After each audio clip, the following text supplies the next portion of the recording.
Welcome, everyone, to this Friday afternoon Hangout and Tim Hortons Q&A, Episode 2.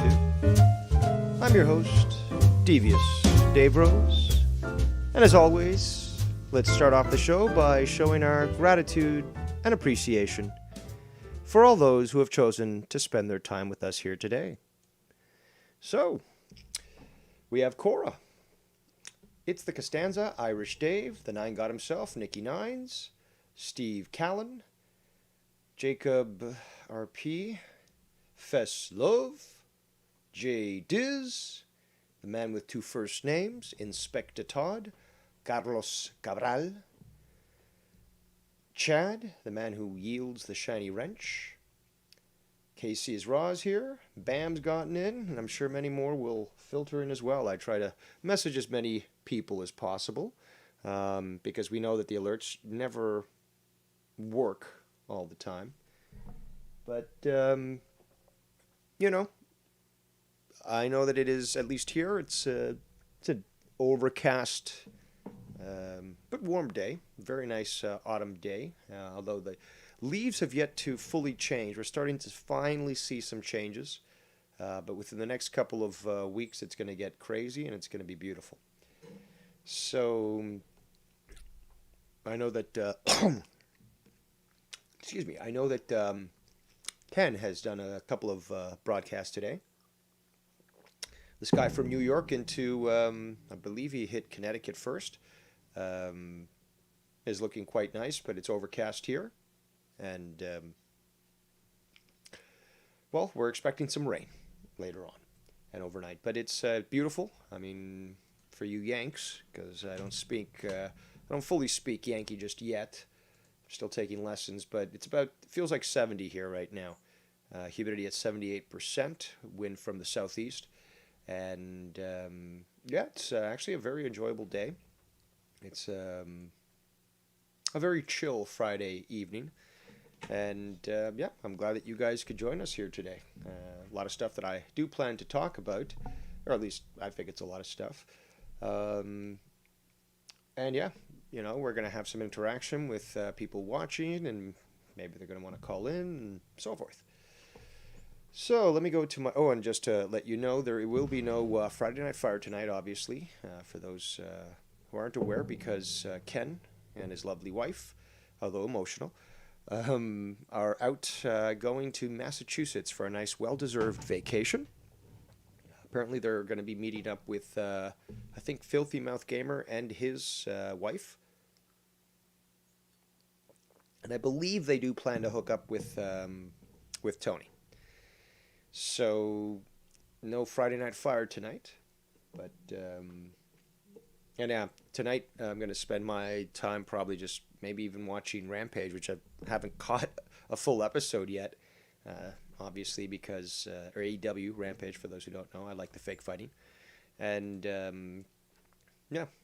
since I've been working on Friday Night Fire, I've yet to watch an entire episode uninterrupted. So maybe I'll do that. Got a few movies that I've been looking forward to watching. I completed Marvel Studios' What If series, and it wasn't bad. It wasn't bad. I was always a fan of the What If series, and seeing it in animation form where you can really bring the story to life, I think does it justice. Were they the stories I would have liked to have been told? No. However, thinking back on it, a lot of the stories that I would like to tell have characters that they have yet to introduce into the Marvel Studios version of this universe. So stories with Wolverine, for example, won't be featured until they get introduced into the series, into the universe, just like the Fantastic Four. Now, we know that Fantastic Four is, in the pipeline to be hopefully properly done this time around. And that it's only a matter of time before the X-Men get involved. We know Deadpool has a guaranteed third movie now through Disney Studios. It's going to be rated R. And there definitively will be eventually some connection between him and the X-Men. Hold on a second here. Just going through a few comments.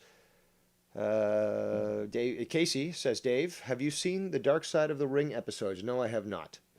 Um, Maybe. We'll see if I'm feeling that. Nikki Nines says, it's horror movie time. No. Horror movies don't do it for me. I find them boring and pathetic. I also find them very dehumanizing, and they're very, what's the proper word? They're desensitizing. They make you think, for example, that a zombie isn't human or wasn't a human before, and that's actually psychological warfare. The whole zombie genre has been pushed so much because they were planning to release bioweapons on this planet anyways. We already have the documentation that shows that.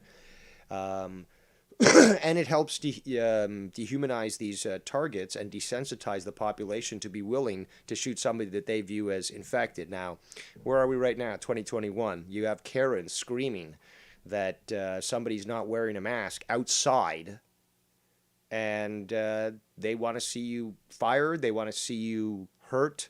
They want to see your destruction. This is what comes about when you start to utilize the zombie genre to brainwash the populace. And also, it's excessive gore. It's unnecessary gore. Now, thrillers, I like thrillers,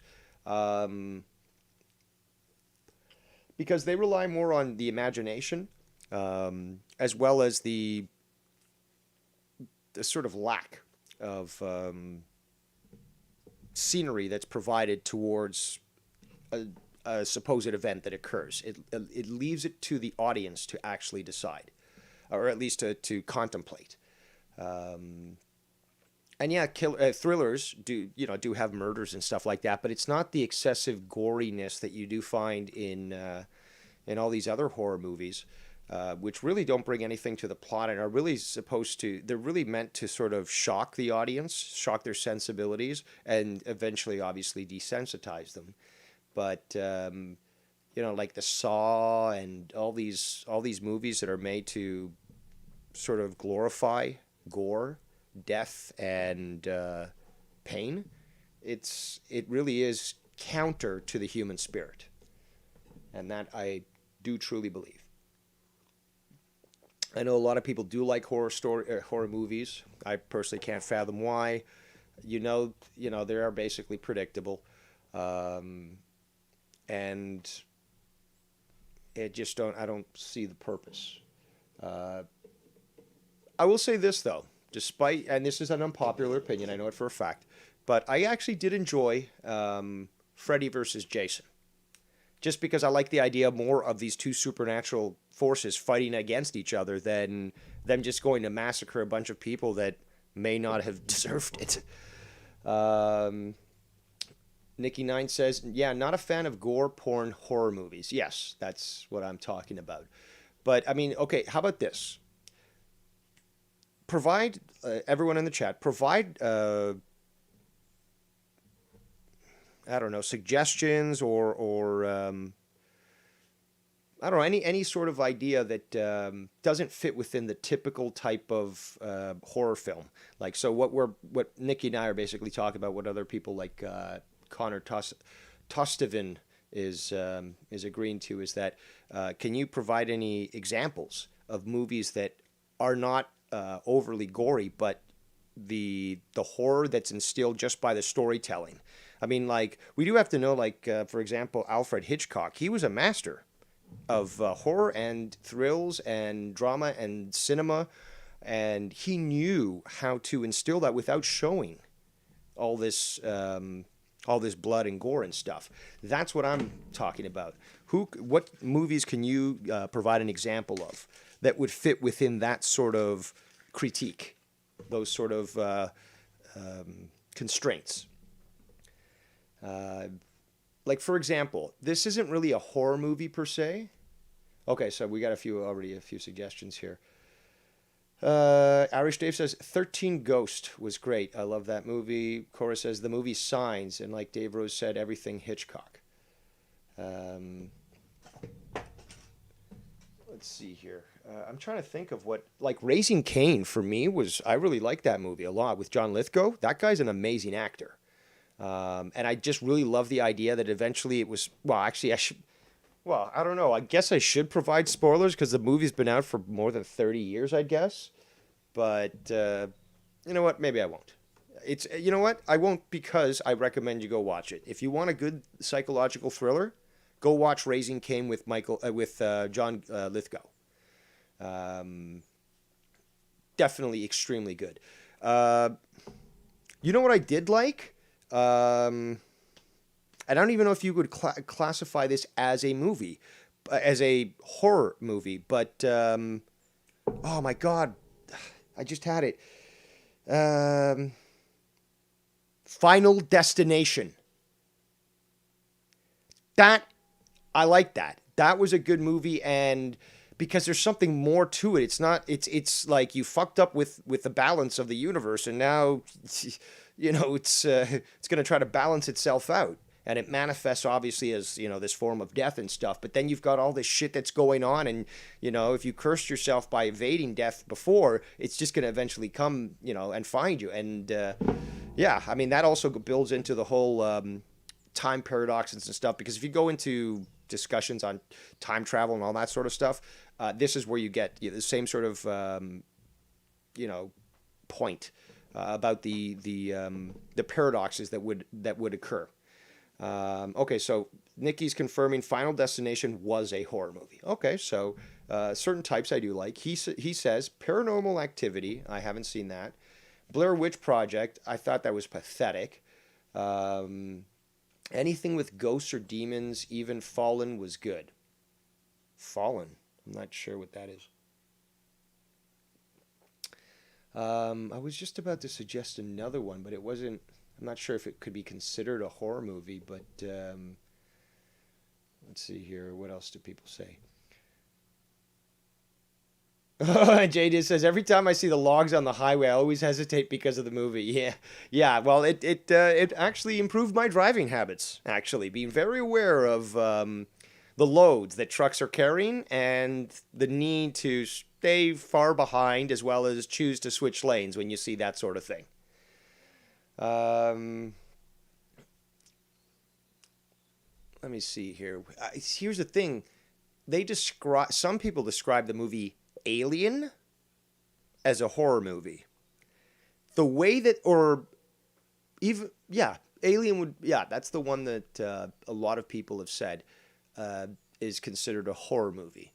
It is sci-fi, but the way that it is put forth is, I would say, quite distinctive of a horror movie. Movies that reveal the enemy or the antagonist close to the end of the movie, I think those do a good job. I can't really say Scream was a good movie. I mean, it was, when I watched it at the time, it was entertaining because it was just so jokey and stuff, but it wasn't really, it's not like, again, like Saw or Cabin in the Woods or something where it's like purposely gory, purposely trying to push those limits of the psyche. And yeah, I'm not down with that sort of thing. But just a reminder as well, Smug Canadians airs on Sunday. We're going to be doing a Thanksgiving episode because our Thanksgiving is this Monday. Where was that? Irish Dave says, what would you consider the Predator more? Thriller?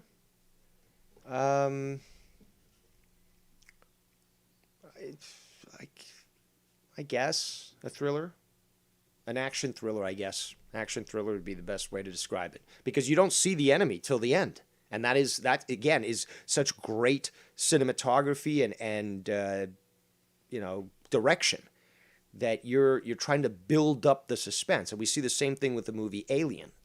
So I think that applies. So, maybe I do like horror movies, but they're not the gory ones, I guess. They're more of the psychological thrillers, the ones that really make you think or question what you're seeing.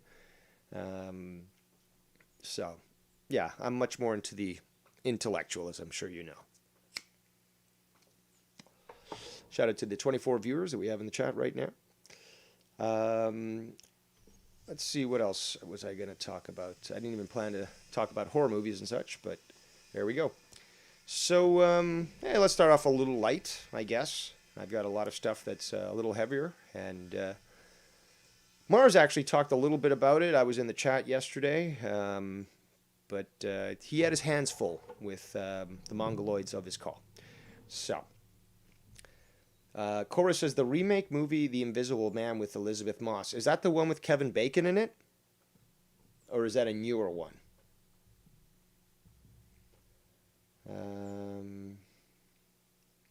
Connor says, I'm telling you to watch The Third Kind. I think it's so well done using real footage. It's kind of creepy. Or it's really creepy. Okay, so back to me notes here. Yeah, so I don't know if anyone has watched the new Dave Chappelle special that just came out. I have not. So that's why I'm hoping to consult with anyone who has. But apparently he was talking about trans people, and he's gotten a lot of flack on the internet because of that.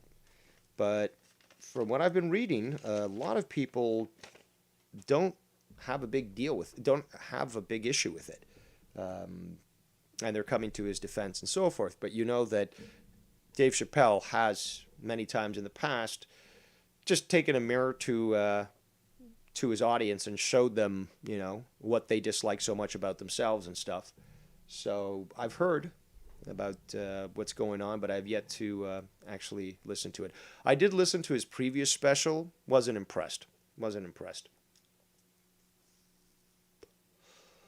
He also did try to push some BLM lies, which obviously I was aware of were lies from the get-go, but later on got proven correct. But his unfortunate desire to constantly jump on victimhood mentality, I don't know, is quite unfortunate. Definitely didn't seem like that much of a pussy back when he was making Chappelle's show.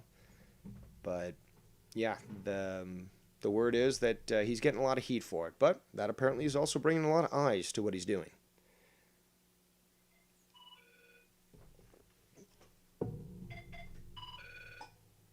Fuck that call. All right. Stalker's going to stalk, you know. All right. Let's see. Next point I was going to make. There's been a lot of stuff actually going on around the world. Stuff that unfortunately isn't being covered by the mainstream media. They're very much piling on this whole Gabby Petito story. And there's a lot of things that I've been learning about it that smell real fishy. And there's a lot of connections that don't seem to be related in news stories, but also there's a lot of dead ends that people are finding when trying to investigate both of their families, Petito and the Laundrie families. So there's a lot of weird things going on there. I provided some information of that to Drew. I believe he covered a little bit of it. I was jumping around shows because Ken was doing a show yesterday, so was Drew, and I was, you know, trying to bounce back and forth. But I'm not too sure how deep Drew went yesterday into the alternative theories regarding what occurred there. But if you know gematria, you know that numbers mean something. And there's a lot of coincidences. Once I really started to dig deep, it all started to pop out. And I don't know. I'm willing to discuss it if people want, but there's nothing solid yet that I can provide. I can provide things that, and you know that there's no such thing as coincidence, but I can't prove anything just yet. All I can do is show that there's a lot of red flags that have shown up when you start to examine things. Also, you might remember that during a press conference after the Sandy Hook, you know where I'm going here, the Sandy Hook, in quotation, shooting. One of the fathers of the supposed murdered children comes out right prior to the press conference, doesn't realize he's being recorded, is just laughing, and then asks for a moment to compose himself, and then he starts to get into the crying mode, and then begins the press conference. Well, we see the same thing with Laundrie's father, is that he joins the search, and is all laughy and jokey with the investigators. Curious. Very curious.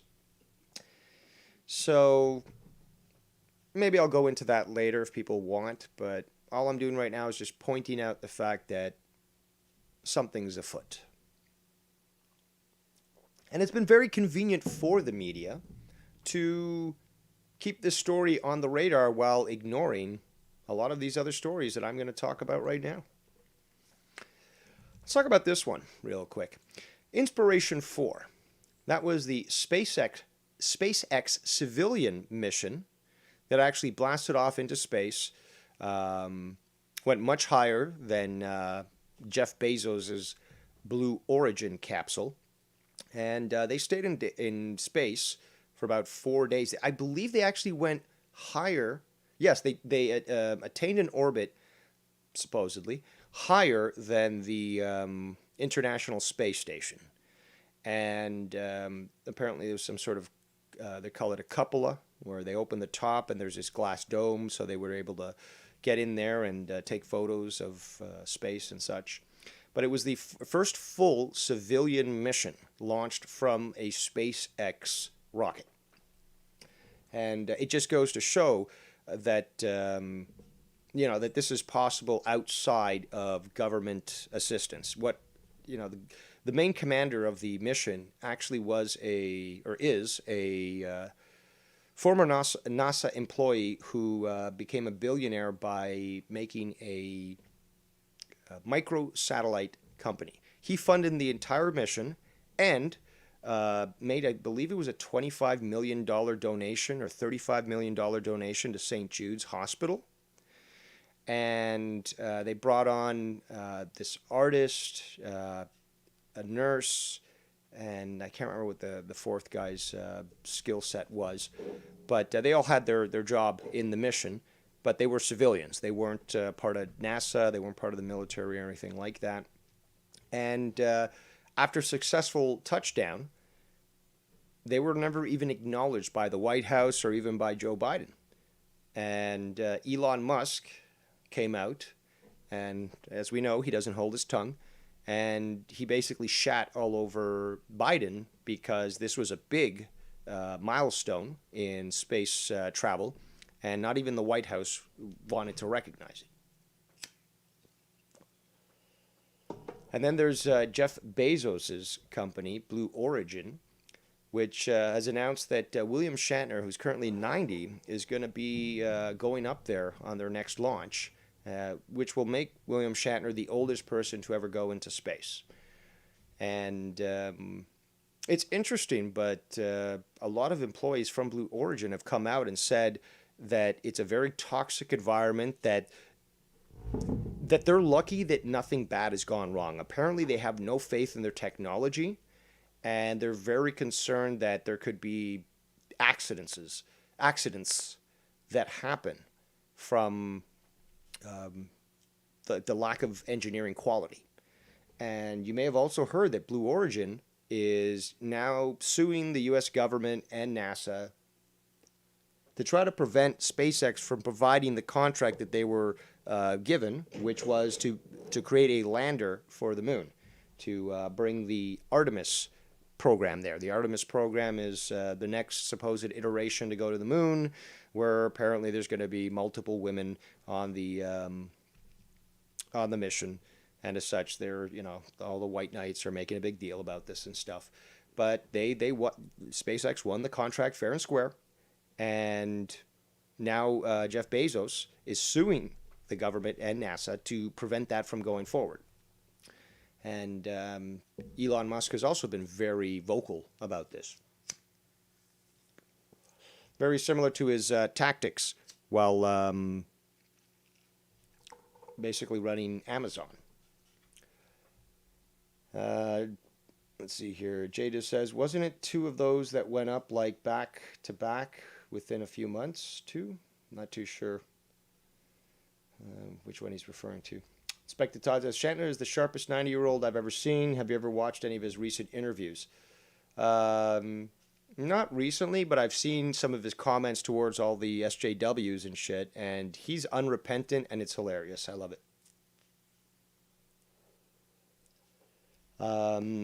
Let's see here. Speaking of space, actually, yeah, let's do the transition. Okay, so speaking of space, when is it launching? Give me a second here. On November 23rd, 2021, a SpaceX Falcon 9 rocket will launch from Vandenberg Air Force Space Force Base. And it will. It's called the DART mission, the Double Asteroid Redirection Test. So what they're going to do is launch this device to. It's an asteroid with two small moons, and it's supposed to arrive in September 2022. Now, this is what Mars was talking about the other day, but unfortunately didn't get too much into detail. Probably because of the Mongoloids you had on the call. But this particular mission is going to attempt to impact one of the two moons and by doing so redirect the satellite, the asteroid, I should say. And so the target is what's called Dimorphos, which is one of the two small moons around this asteroid. The other one is called Didymos. And what they're hoping to do is by altering the small gravitational field around this asteroid, they're hoping to basically use that to sort of redirect. And this is an impact mission. And there's several different types, as I mentioned briefly in Mars's chat, that there's several different ways that you can move a asteroid. And this has already been proposed. In fact, there's been several missions sent to asteroids already. Osiris-Rex was one of them. There was the Japanese Yakuza, I believe was the pronunciation. And there's been, I believe, a couple more. Maybe one by the European Space Agency, and I can't remember who the other one was. But that's another thing, is that these are missions that happen, and yet because of all the bullshit in the news, they're not actually being covered properly. So people are quite unaware of these missions going out to asteroids, and that a lot has occurred, a lot has been learned. So one method is impact. The other one of the other methods is sort of a push. So you would land a device on to an asteroid, and which would be fueled up and ready to then start to push it with its own propulsion system, and that would theoretically move it onto a different course and stuff. And then there's an even more simple method, which I find fascinating, is that you can actually, and they've done this already. They've actually proved this. I believe it was Osiris-Rex that proved this. But if you get a probe into orbit around one of these asteroids, as long as the mass is properly differentiated, but you need a proper balance, I guess, would be the best way to describe it. It has to have at least enough influence to be able to affect that gravity. So what it would do is it would orbit that asteroid. And what it would do is it would adjust its orbit so it would come closer at some point and be further another. So what it's doing by doing so is that it's actually attracting it at some points, and it's allowing it to move. And then it comes in again and attracts it and and it's basically attracting it into a direction. It's not physically in contact or anything like that, but it's the centripetal force as well of a satellite, and if it gets close enough in orbit, it will start to cause a wobble, and that wobble will actually allow for the asteroid itself to start to get off course. So by utilizing one of these probes, they could essentially force it off course without even sending an impact into it or landing something onto the asteroid to try to push it out. Because a lot of what's been found out is a lot of these asteroids are actually held together by what you could consider high electron static energy. And it's, for example, imagine it this way. Sometimes you go to the beach and you'll find some clumps of sand that they're just moist enough where you can barely pick them up and they don't break apart. But if you jostle them a little bit or press a little, they break apart and they just go into, into just sand. That would be the same way to think about a lot of these asteroids, is that what happened was because of these small little gravity fields, they started to attract more and more dust and material around them. So it starts to form an asteroid, but they're not solid. Obviously there are solid asteroids in this solar system. Some of them are made of pure iron. Some of them are a combination of all these different metals and such. But a lot of the asteroids out there are basically these flimsy bodies, and a lot of sediment, a lot of particulates, and they're fairly easy to break apart. The problem is, though, if you go the route of Armageddon, the movie, if you try to nuke one of these things, it's going to create a field of additional objects. So all you're doing is splitting the bullet into multiple fragments, and it's still fucky. But it depends. If the that's for a solid object. For one that's made of a lot less dense material, then an impact mission may in fact just disperse all that material into very harmless small pieces. So that's another way of thinking of that. By the way, I think I said this earlier, but Skype lines are open if anyone wishes to call in. I'll keep going through all these points and stuff. But again, this is a Friday afternoon hangout and Tim Hortons Q&A. Because Canada runs on Hortons.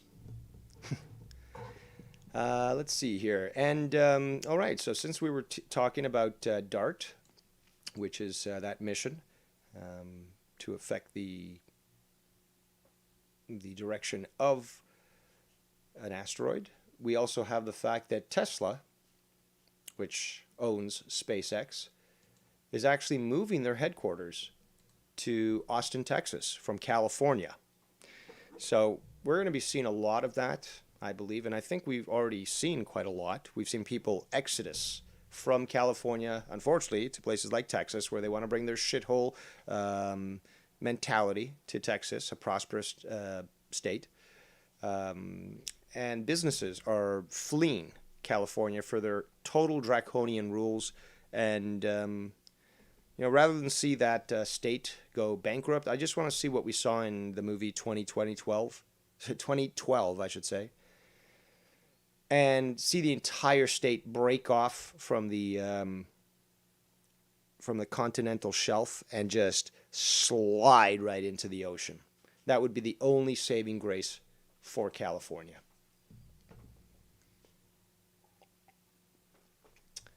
Let's see here. So Tesla's moving their headquarters. I'm not sure if you guys are noticing, but there is an attempt to try to push for a supply shortage. There's a lot of ports, well, actually all the ports in the United States right now have ground to a halt in regards to processing goods. If you take a look at this, there's just hundreds of cargo ships in waiting places so that they can drop off their goods. People have been, economists specifically, have been warning people to order your stuff for Christmas now because there's going to be a good chance that there'll be some sort of shortage coming soon. And that's only because the Biden administration is forcing that to occur.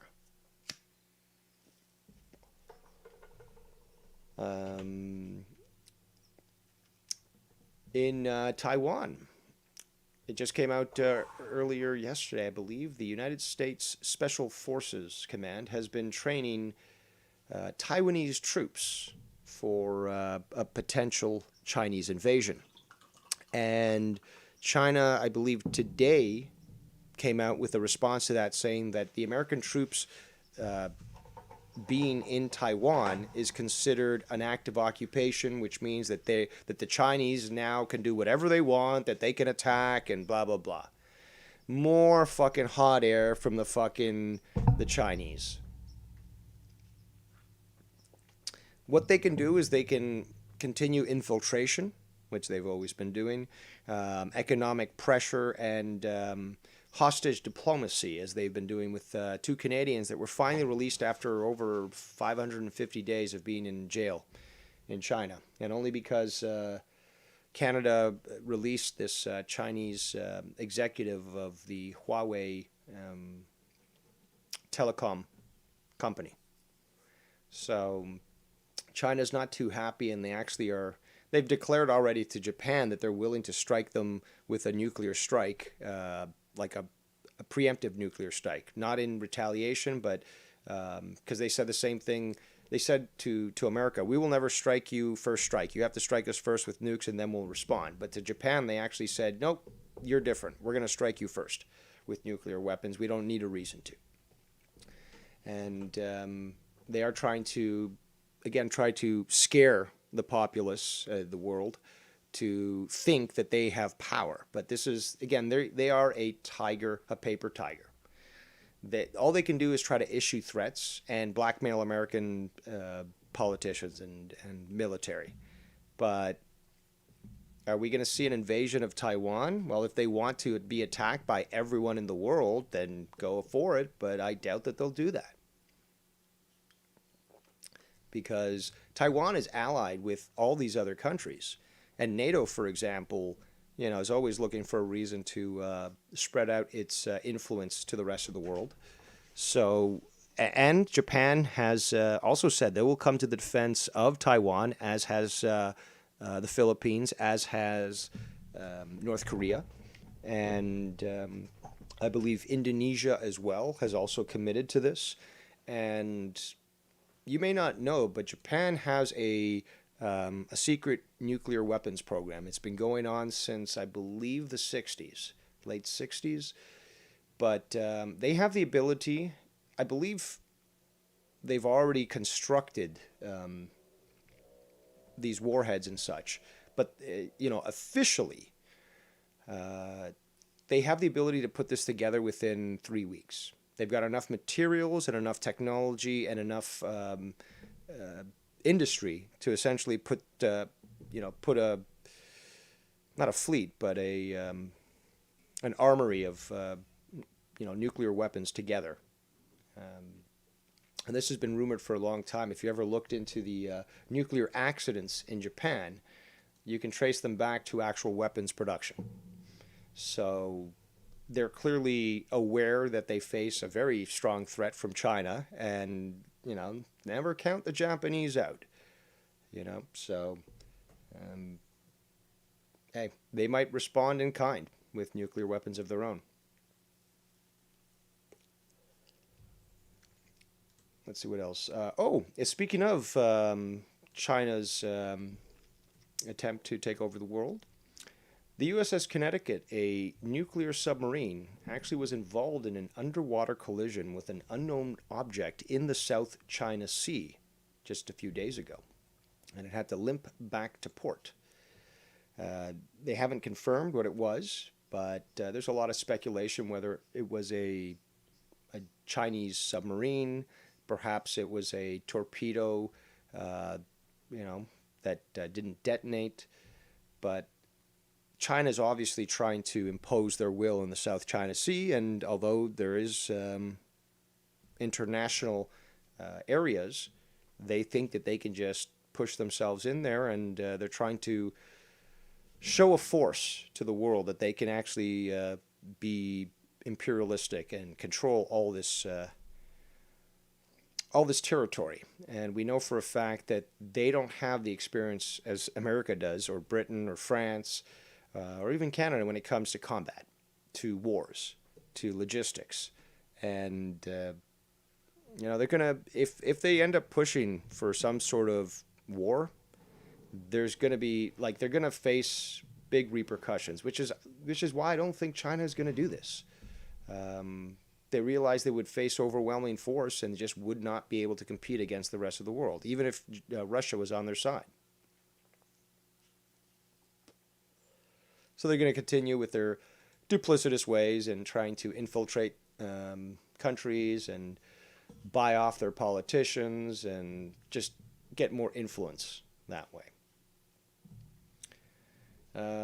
News came out today that there's massive torture going on in Russian jails. A lot of videos have been released.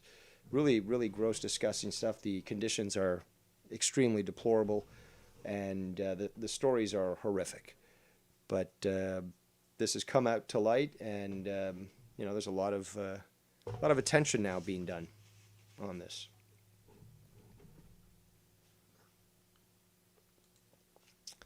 Let's see. Perhaps you saw this. This has been public, but Alex Jones did talk about it. Is that there are human-pig hybrids on farms that are being gestated in special, I guess, wombs, artificial wombs, and the pictures have come out, and it just confirms what a lot of people have suspected for quite some time, is that these sort of genetic experiments occur quite often, and they're they're quite abhorrent. And yet, people got ridiculed, like Alex Jones got ridiculed for this stuff, but the evidence and the patents have been there forever. And now these things are actually being developed, and, well, it can't be denied no more, can it?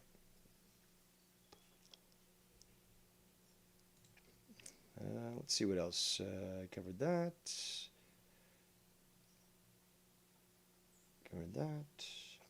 There was a recent school shooting in Arlington, Texas. And actually, Cora, it's not fake. She says human-pig hybrids, that has to be fake. No, it's not. They've also been splicing together the genes of goats and spiders. I could show some of these photos. They're kind of gross, but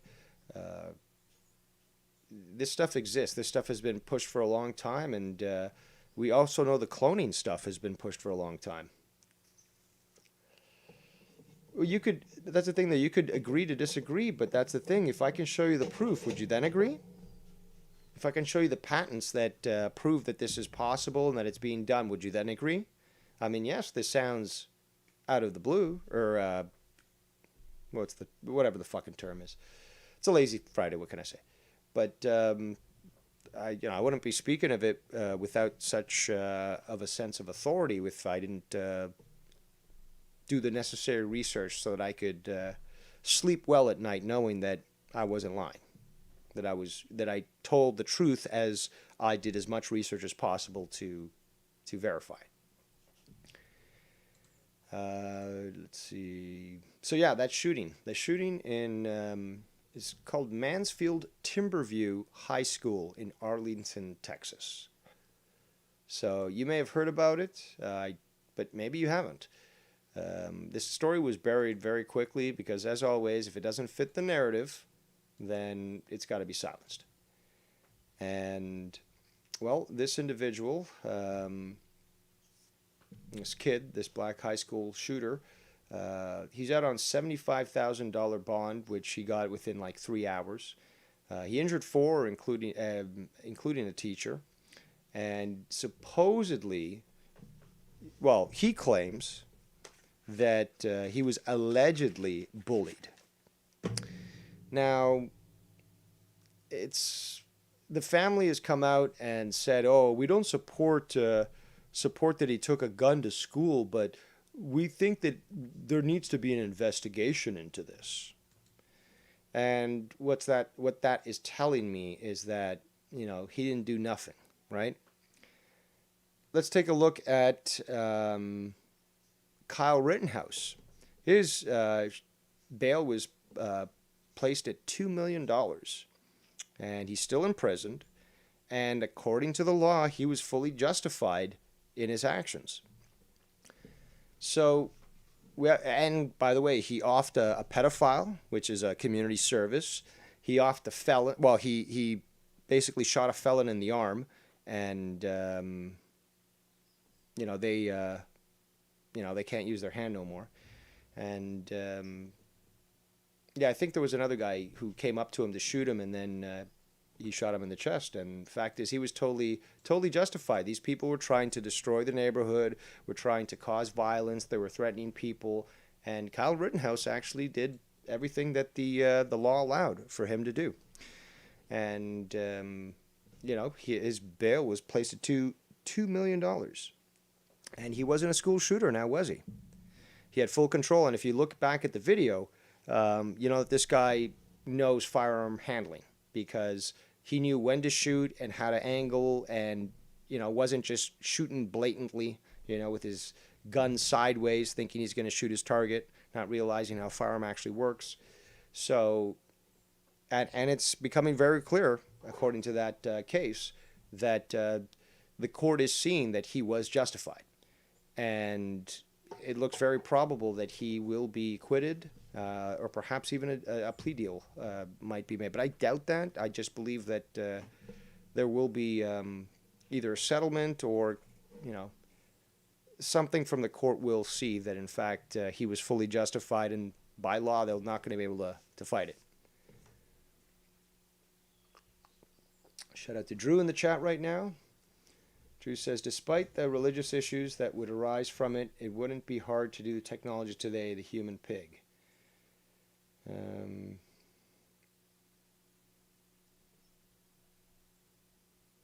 Okay, they're having fun there in the chat.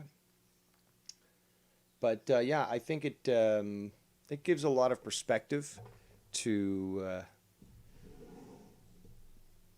to the hypocrisies of what's going on in America right now. And yeah, it has to be looked into further, because just to let you know, this Mansfield Timberview High School, it's 46% black, 23% Hispanic, 13% Asian, 13% white, 4% two or more races, 0.5% American Indian, Alaska Native, and 0.4% Native Hawaiian Pacific Islander. So, very much look forward to hearing what the supposed bullying was, because just looking at the numbers, the only people who could have been bullying him would be black, or maybe the Hispanic, because they're 25% almost of the population of the school, but the black makes almost half of it, so it would have had to been fellow blacks then. So there's a lot of stuff that smells already here. And this whole bullying shit is just the biggest, dumbest shit ever. It's totally a cover for the fact that this guy probably had criminal intent. I can't even speculate right now. I'm waiting for more information. But looking at the numbers, this tells me that that this bullying crap is bullshit. 87% is the minority enrollment at Mansfield Timberview High School. Their math scores seem to be okay for the state. They're a little higher than the state. But apparently, according to what I'm reading here, they say that a big portion of the population, or of attendees at the school, are, according to this, total economically disadvantaged. So 51%. 40% of them participate in a free lunch program, 11% reduced price lunch program. So supposedly it's an underprivileged school. So there's a lot of stuff that doesn't match up with what we're being told, and something smells real fishy with this, especially with the whole story of the bullying. And Mira obviously speaks logic here, saying, bullying or not, you can't pull a firearm at a public school. Yep, absolutely. So it's clear that the media right now is trying to just sweep this under the rug, and, you know, you got the activists that are trying to shine it up to make it look like something it wasn't, and justify actions that if it was a white boy, then, you know, there'd be more riots. There'd be more riots. So, also a story that's been memory hold is there was this male to female tran, and its girlfriend, I guess, a girl who may have been lesbian or bisexual, who went on a shooting rampage at a school. Both kids white. Oh, but they were trans, so, you know, gone goes the story. You know, it doesn't fit the narrative. We need a Christian white male to fit the necessary narrative so that we can say, oh, look, white supremacy is the greatest threat to America, and push people into thinking, you know, that is reality. Jada says, Black Caucus members settle things like bullying with fists and boots to asses. Simple that. Indeed, there's no need to pull a firearm unless you're a puss. And, you know, I want to wait till more information comes out. But the bullying story is hilarious because you don't see that shit with other people in the supposed school shootings and shit. So, it's, yeah. Well, all we can do is wait, really. But yeah, like, you shoot 4, Geddy Lee's owl nose, you know, is making a good point here. Is bail? Shake my fucking head. Exactly. You shot 4 people. Thankfully, none of them died, but they're going to go through some, you know, serious pain in the future. And the guy gets out on bail. That's just, it's egregious to the law. And just like all these other school shooters, they got to be held, you know, in jail until it's time to try them. If they are, you know, if they committed this dangerous act. It's just so disgusting. Let's see here. Let's go on to another note here.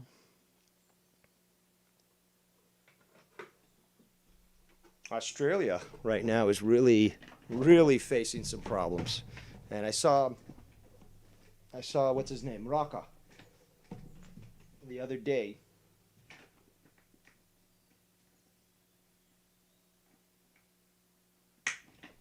Sorry about that. I saw Raka the other day in Ken's chat.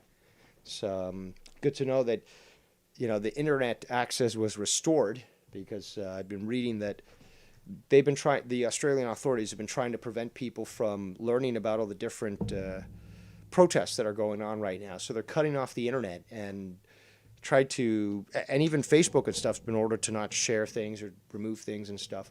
So it's clear that they're really trying to clamp down. So it was nice to see that he's still around, but yeah, it looks like they're inevitably heading to some sort of civil war. And I think that Australia should be a good example to the rest of the world why you don't give up your guns. Thankfully, that hasn't come to Canada yet, but we're getting there. America, though, is the last bastion of freedom, and if you fall, the world falls. So keep that in mind when Biden tries to convince you that he can just mandate gun confiscation, and be prepared for what's going to come. Let's see. What else? A lot of stuff been going on. How are you guys today? How about that local sports team?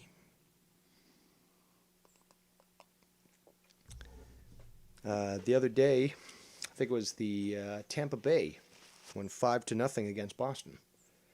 And yeah, that was an impressive steal at the end of the game there. Just a reminder, Joe Crone's a faggot because he's going live at 5 with an Anything Goes Q&A and Hangout. And there he is in the photo holding a Dunkin' Donuts mug or whatever, cup. Oh, Joey Jojo. Why don't you just fucking grow some balls and just call? Come on. Why don't you stand up? Fight for your right to party. Come on. What else was I going to say? Oh, Skype line's open. Someone come call in, please. Give me a break from talking.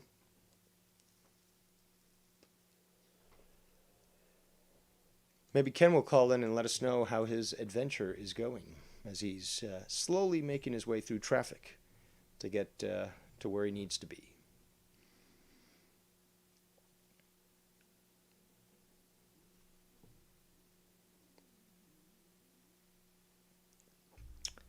Let's see what else. There was another story I was going to tell you guys about what's been going on in the world. A lot of protests going on in Europe, fighting against passports and all that sort of crap, and none of that's covered in the media. They want you to ignore the fact that the rest of the world is, joining in with hundreds of thousands of people protesting and marching. And they don't show any of these photos to try to convince America that, oh, no, there's nobody else is standing up to this tyranny. No, you just might as well comply and just agree with what we're telling you. And if you take a look at the rest of the world, they're rejecting these sorts of things, and they're forcing the government to go back on their word of imposing a passport system. General Dynamics, I believe, the other day, had initially mandated that their entire workforce would need to be vaccinated. 40% of that workforce told management, you try that, we're all gone, we walk. They were all united, they all stood firm, and now General Dynamics had to pull back and said, no, we're not going to mandate that after all. Because they realized if they lost 40% of their workforce, their business would just be bankrupt within a few days. They would have no ability to do anything. There's no way that you can fill 40% of your employees, in the time necessary for them to keep to the time deadlines that they've been given. Because General Dynamics, they produce nuclear reactors, components for jet fighters, radar systems, missiles. This is stuff that it needs to be supplied on a consistent basis, and that if their production lines come to a halt, government contracts just go out. Stock prices, drop dramatically. There's a lot of stuff that would affect them economically, and they're not going to risk it. So that's one of many companies that is recognizing that they can't push their employees around. And people also need to question, why is it that there's a mandate, for certain federal workers, but not people, say, in Biden's administration or the USPS or all these other government groups. There's only certain government groups that are being told they need to take this. And it's still a violation of the Constitution. It just becomes so ludicrous that people are just so ignorant of the law and what your inalienable rights are.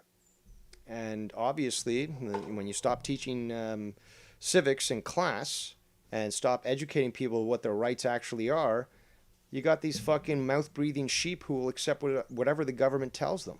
Well, the government's never going to do anything bad to me, right? Why don't you ask all the people that were tested during the Tuskegee experiment, or all those other experiments that would, say, spray chemicals over U.S. cities during the 1950s to test how their immune systems would work towards chemical weapons. Because, the government would never do anything bad to you, right? It's not like corruption can occur in government.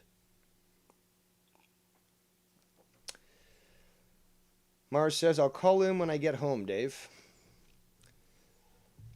Well, I don't know when that'll be.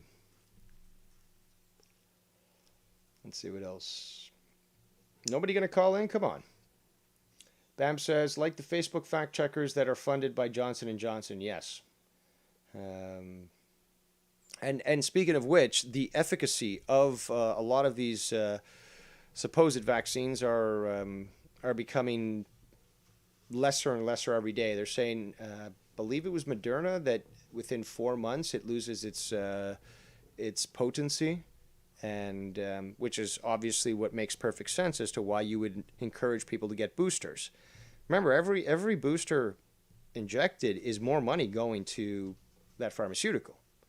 So, of course, they're going to push initially like, oh, you just need 2 shots, and then, oh, well, now you're going to need just one booster. Now in Israel, they're saying, well, you're going to need 6 boosters, and in half a year, it's all going to wear out. So now you're going to have to, your passport will have to be, it's going to be null and void. So you're going to have to go back and go for your 7th shot, and then your 8th shot, and then continue that for the rest of your life. So now that you're physically dependent on it, now the healthcare system is now going to be spending that money, which means more funding to the healthcare system, more funding to, TikTok nurses and so forth, and more money coming out of the taxpayer pocket to fund something that is still experimental and has proven to be more deadly than what it's supposedly fighting. These are facts, people. And unfortunately, I do believe that we're going to start to see, even more adverse effects very soon. I do believe we will see a mass die-off within 3 years, 4 years. But we're already seeing people with adverse effects that took the vaccine. So within, well, actually, I've got that graphic here. Let me show it. Okay, so what we got here really is why these numbers are so inflated. It's the fact that you're not considered fully vaccinated until 14 days after your 2nd inoculation. So if you have some adverse reaction prior to those 14 days, well, you weren't fully vaccinated, which means, oh, another unvaccinated person died in hospital.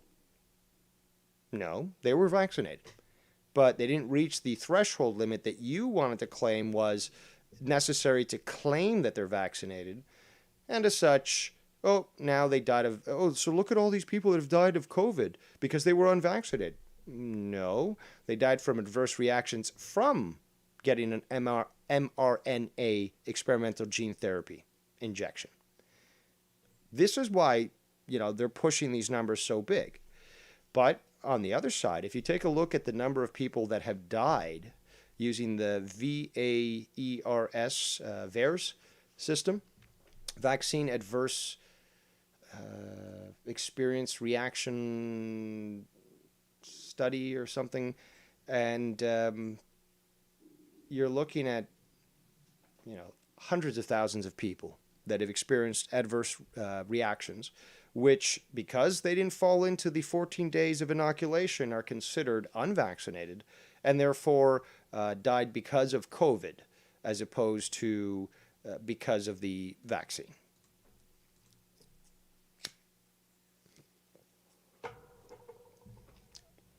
Mars says he's getting home shortly. Bam says, nah, Trudeau ordered vaccines till 2024. But yeah, but a lot of that, because again, he chose to do this with our money.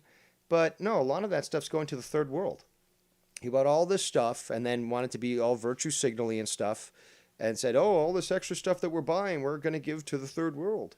But he did technically buy a lot of, like I think it was like eight doses per person in Canada, which is insanity. Goon says, I'm upping the healthy. Alkaline 9 pH water. Yes, that is actually key to staying extremely healthy, and an alkaline gut content will actually prevent cancer. Liquid IV for higher hydration. I'm not going to go that far. And then vitamins. Yes. But you got to be careful with the vitamins because you can have adverse reactions if your body already has sufficient amount of, say, vitamin D. Best to either consult a medical, practitioner who isn't bought out, which are few and far between, or you can potentially experiment with microdoses until you reach the appropriate level where you recognize, through your interaction of your body, that it is appropriate for, your body mass and your lifestyle and so forth. Bam says he sent Johnson & Johnson vaccines that were tainted and sent them to the third world. Yes, there's been a lot of countries that have been doing that. There's a lot that's going on here, and they're trying to scare people. They're trying to scare people into thinking, oh, you've got to get the jab, because if not, you're going to get fired and all that. And well, these companies need to burn if they're going to do that, because then all the employees should abandon them and then see what happens. That's the only way to force these companies to do this. And well, things are going to get a lot worse before they get a lot better. Just a reminder, Skype lines are open. It is 4:36 p.m. Eastern Time in the beautiful country here in Ontario. I'm sure that some of you are at work still, while others are maybe driving home, while others still are just hanging out at home, perhaps locked down.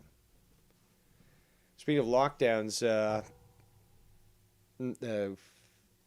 New Zealand, which is following an even harsher draconian strategy than Australia, they locked down and they're still getting cases of COVID. So it's clear that something's amiss.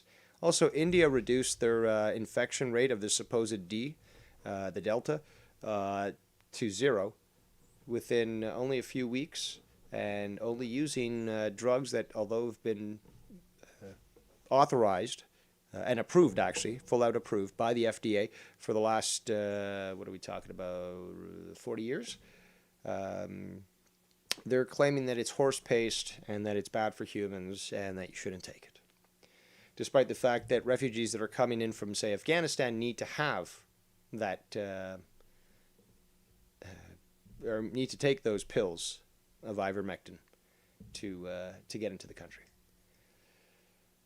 Leewood says it's a hoax. You need to get a jab to protect others, yet you still spread it even if you're vaccinated. Yeah, but they just recently changed the definition of vaccinated as well and herd immunity. So very Orwellian, very Soviet-style bullshit. So when you control language, as I've been saying for years, this is how you can convince a very dull and easily manipulated population to believe what you're saying, because, oh, well, look, this is what we're saying. The definition is today. Tomorrow might be different, but today it's this. Jay just says, getting ready to finish work to go another job for the evening, make some extra money. Lee Wood says, I believe Australia has officially gone insane. Yep. Derailed says, January 2022 is the month where this pandemic has lasted as long as the Spanish flu 100 years. Your thoughts?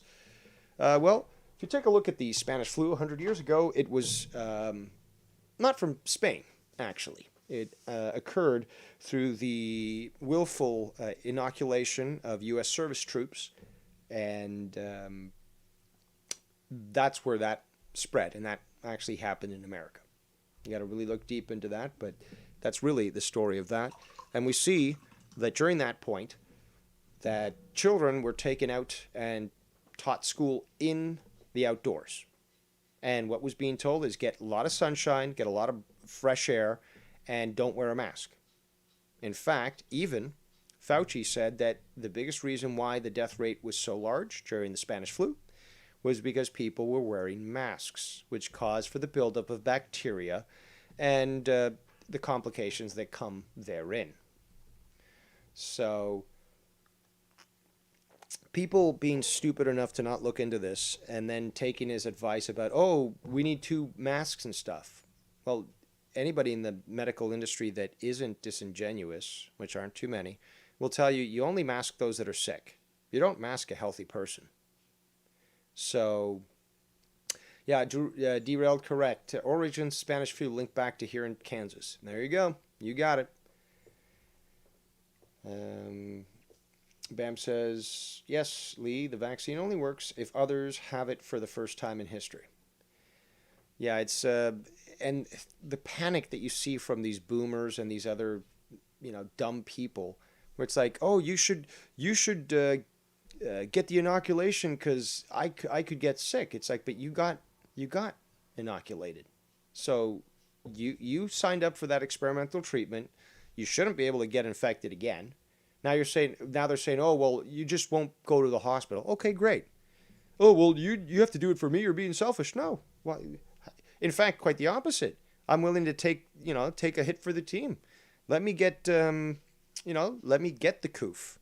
Let me build up those antibodies. Then I can donate blood for a bitch like you who's going to need it when you have to be intubated in the hospital because you got jabbed twice with the boosters.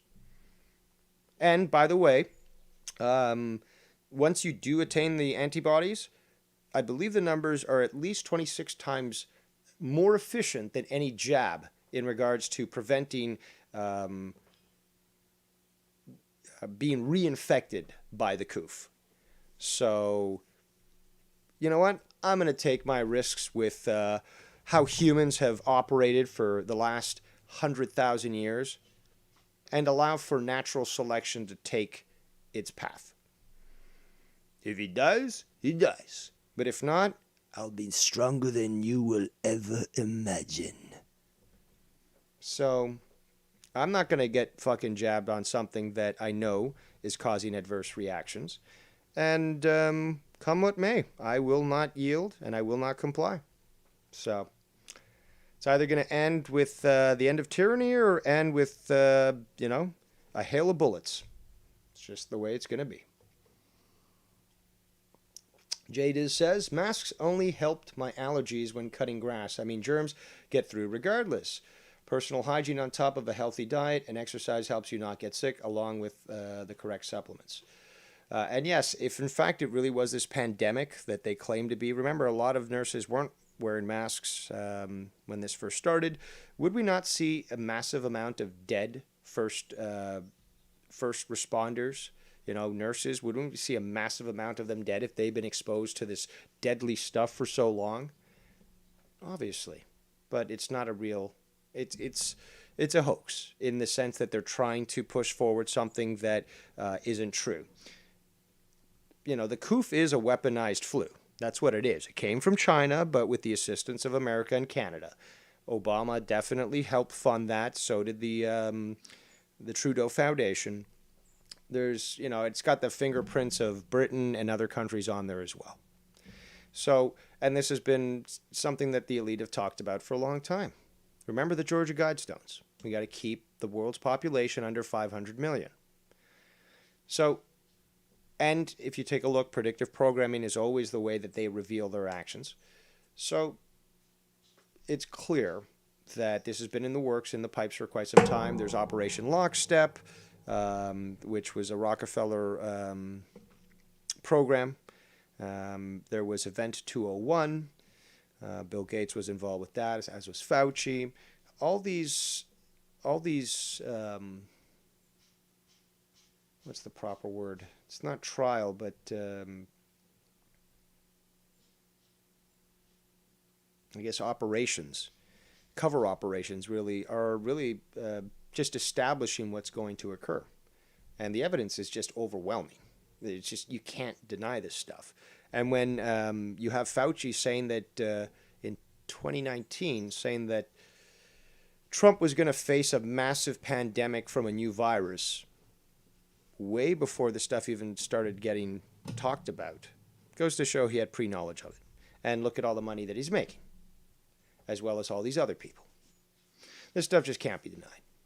And people can call it conspiracy, but the thing is, all you need is two people to collude, and you have what's called a conspiracy. That's the actual definition. If anyone wants to be a Soviet commie and try to claim otherwise, well, then you are just trying to change the definition of words.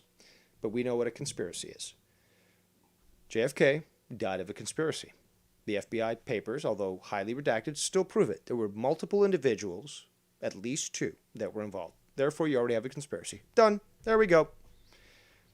Conspiracy killed JFK. Nobody can deny it. And nobody can try to claim, oh, well, the definition and no, you're just a Soviet scumbag who wants to try to change the meaning of words. And us humans won't let you do that. But time will tell. That's the thing. Time will tell. I certainly will not comply. And, well, I guess we're going to see where that leads. But, again, word to the wise. I've been looking into this for quite some time. The evidence is overwhelming to me. I can provide it to you. I don't want to really put too much on this video because, you know, they're looking to try to take you down.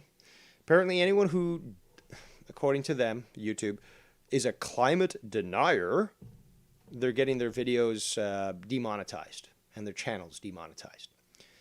But it's just so ambiguous, very Joe Cronin-ish, that they would, you know, use that word, deny climate change. Do you mean that we obviously saw through the whole global warming bullshit and the IPCC's hockey stick false readings?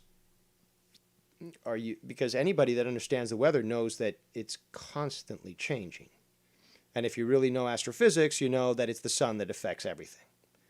So they're going to use this blanket statement of, oh, climate deniers. But if there was no climate here, we'd be like on the moon. There'd be no atmosphere, no plant life. So no, that's not really, you know, they're trying to blanket statement people. All they're trying to do really is just try to cease any sort of debate when it comes to what exactly is the push to this great reset, which all these government officials have admitted to. Full control.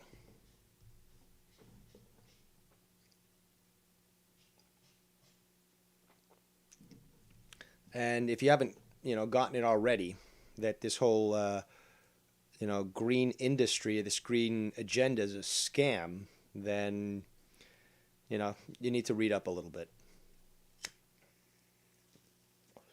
I actually did an episode, I believe, of this on Darker Things, where I discussed, again, this specific green agenda.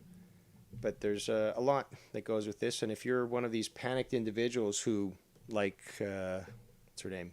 Greta Thunberg, you think the world is going to end in 10 years, or like AOC, that the world's going to be flooded in 10 years. Well, first of all, you don't deserve, you proved Dave Rose correct that you don't deserve a right to vote, these women, and that they need to be subjugated because they know shit. Let us welcome the Vegas kingpin himself, Mars Mira. Hey, what's going on, Dave? How you doing today, man? Wow, that's quite bassy.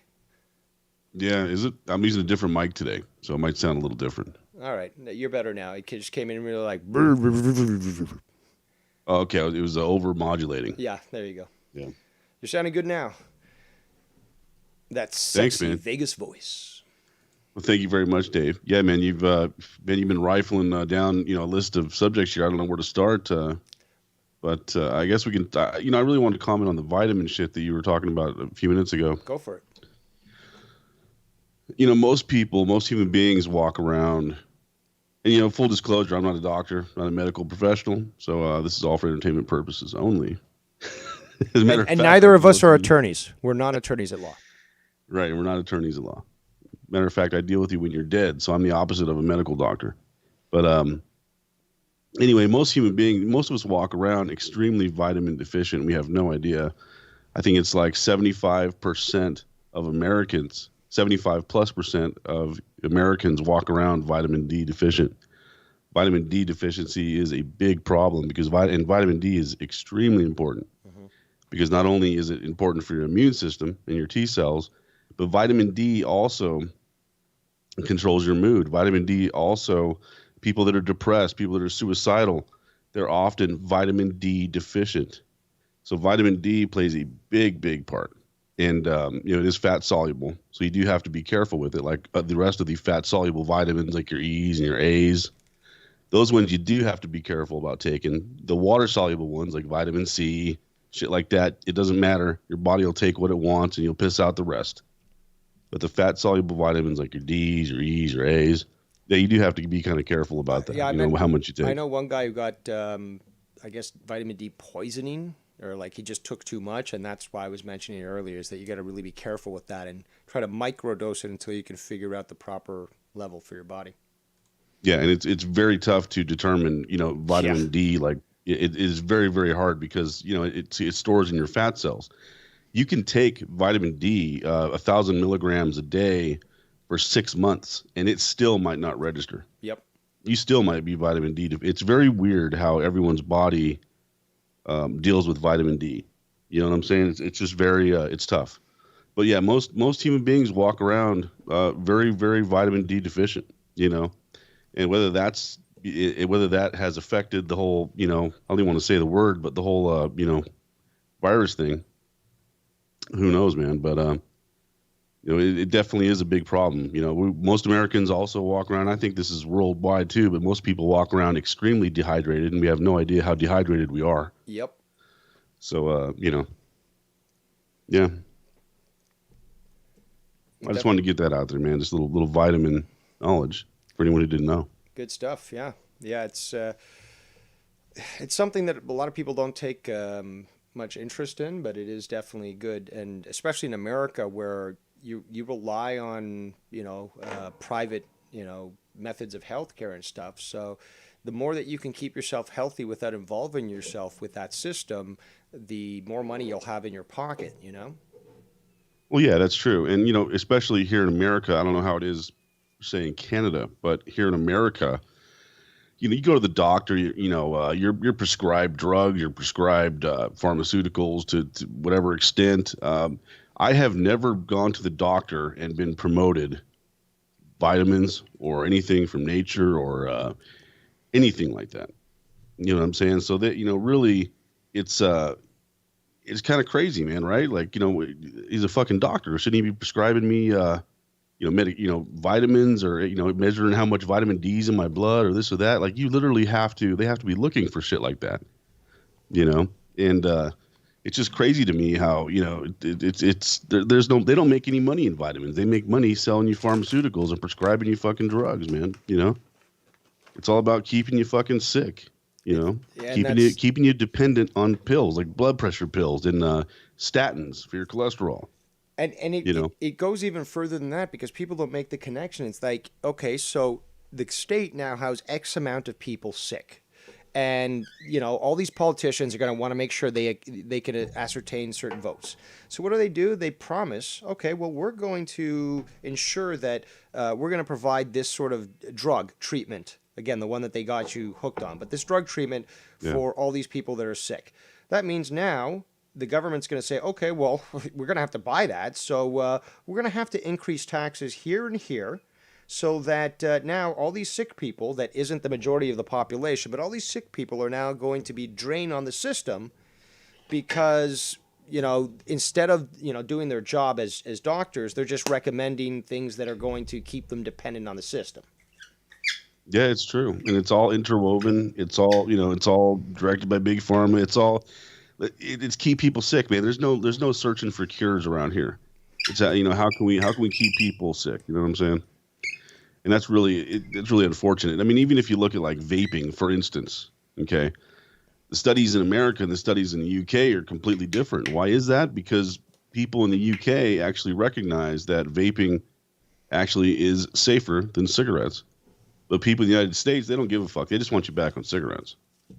You know what I'm saying? It's a totally different find from like the UK studies to like, American studies.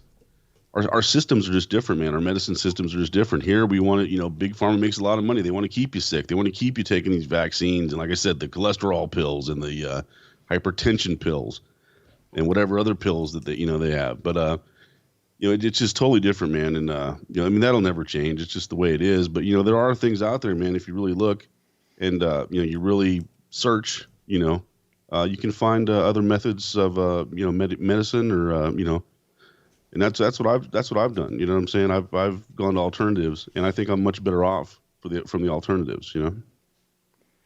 Exactly. Because doctors rarely, I take that back. One time I went into my doctor and I showed him a box of some vitamins that I had. Man, he didn't give. He looked at them once and he said, and he kind of laughed at me. I'm like, okay. Like the guy fucking laughed at me. And I had some. I was like, yeah, yeah, doc, I've been taking these. And he's like, oh, okay. Like kind of like shrugged me off, like, oh, whatever. You know. But I know they've been helping me out because I know my fucking body. I know, I know how I feel on a daily basis. He doesn't. I know they've been helping me. But it's just funny how they're very dismissive when you bring them, oh, what about this vitamin or that vitamin? No, you need to be taking these certain meds and these pharmaceuticals and these, And it's like, no, like I refuse. Like I have, my cholesterol is a little bit high. I refuse to take statins just because of what statins can cause and the side effects that they have. I won't take statins.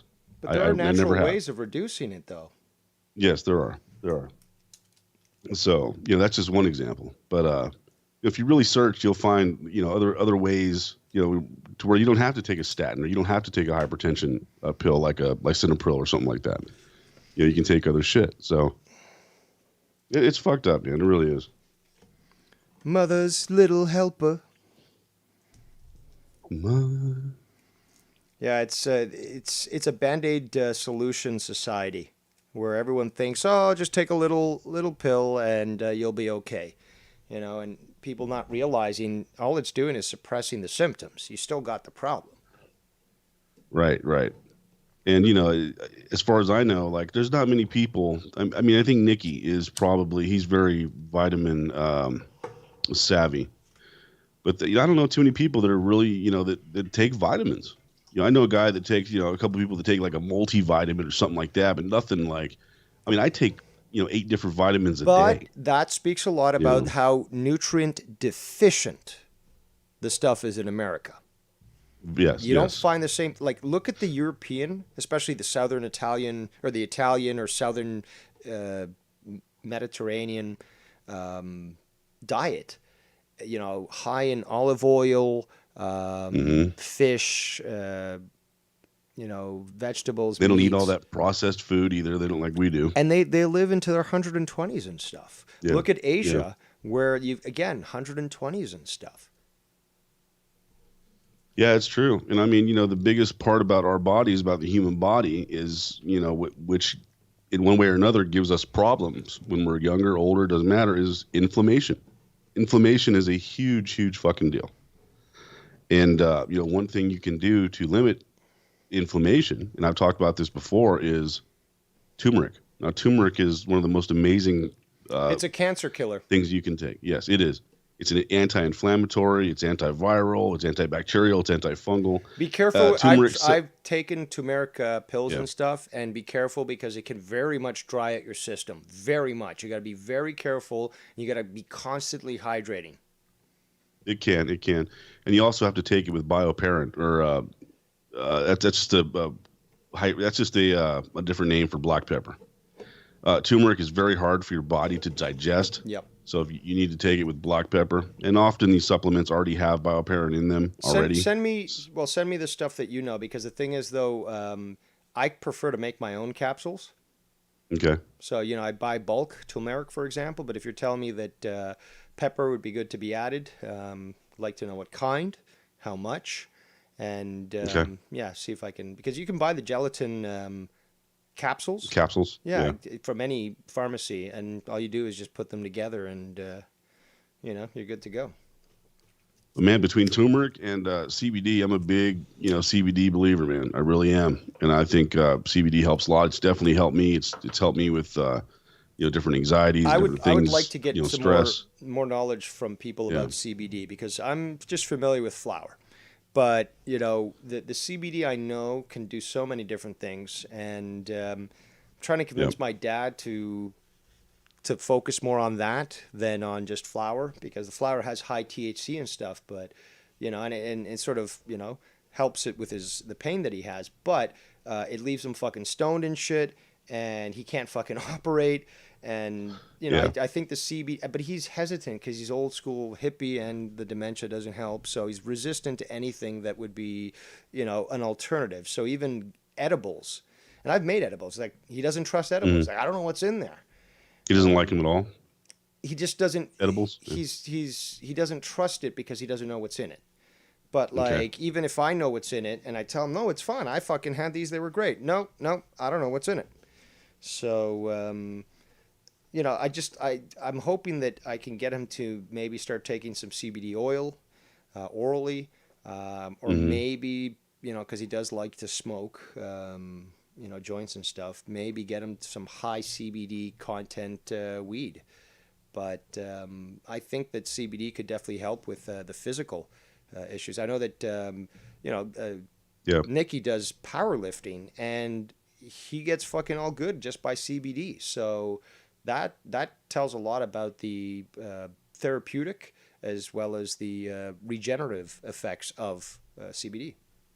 that's right. It's extremely therapeutic. It is anti-inflammatory, and when you take CBD with turmeric, it's like a double whammy. It's like a double pack of How do you anti-inflammatory, do man. that?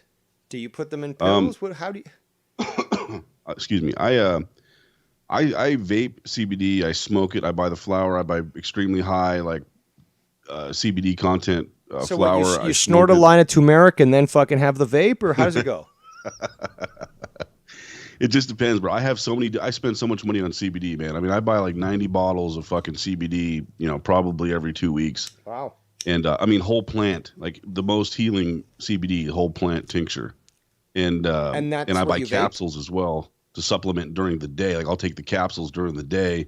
I'll take the high power like whole plant tincture because the whole plant has CBD, it has CBC, CBG, CBN, Wow.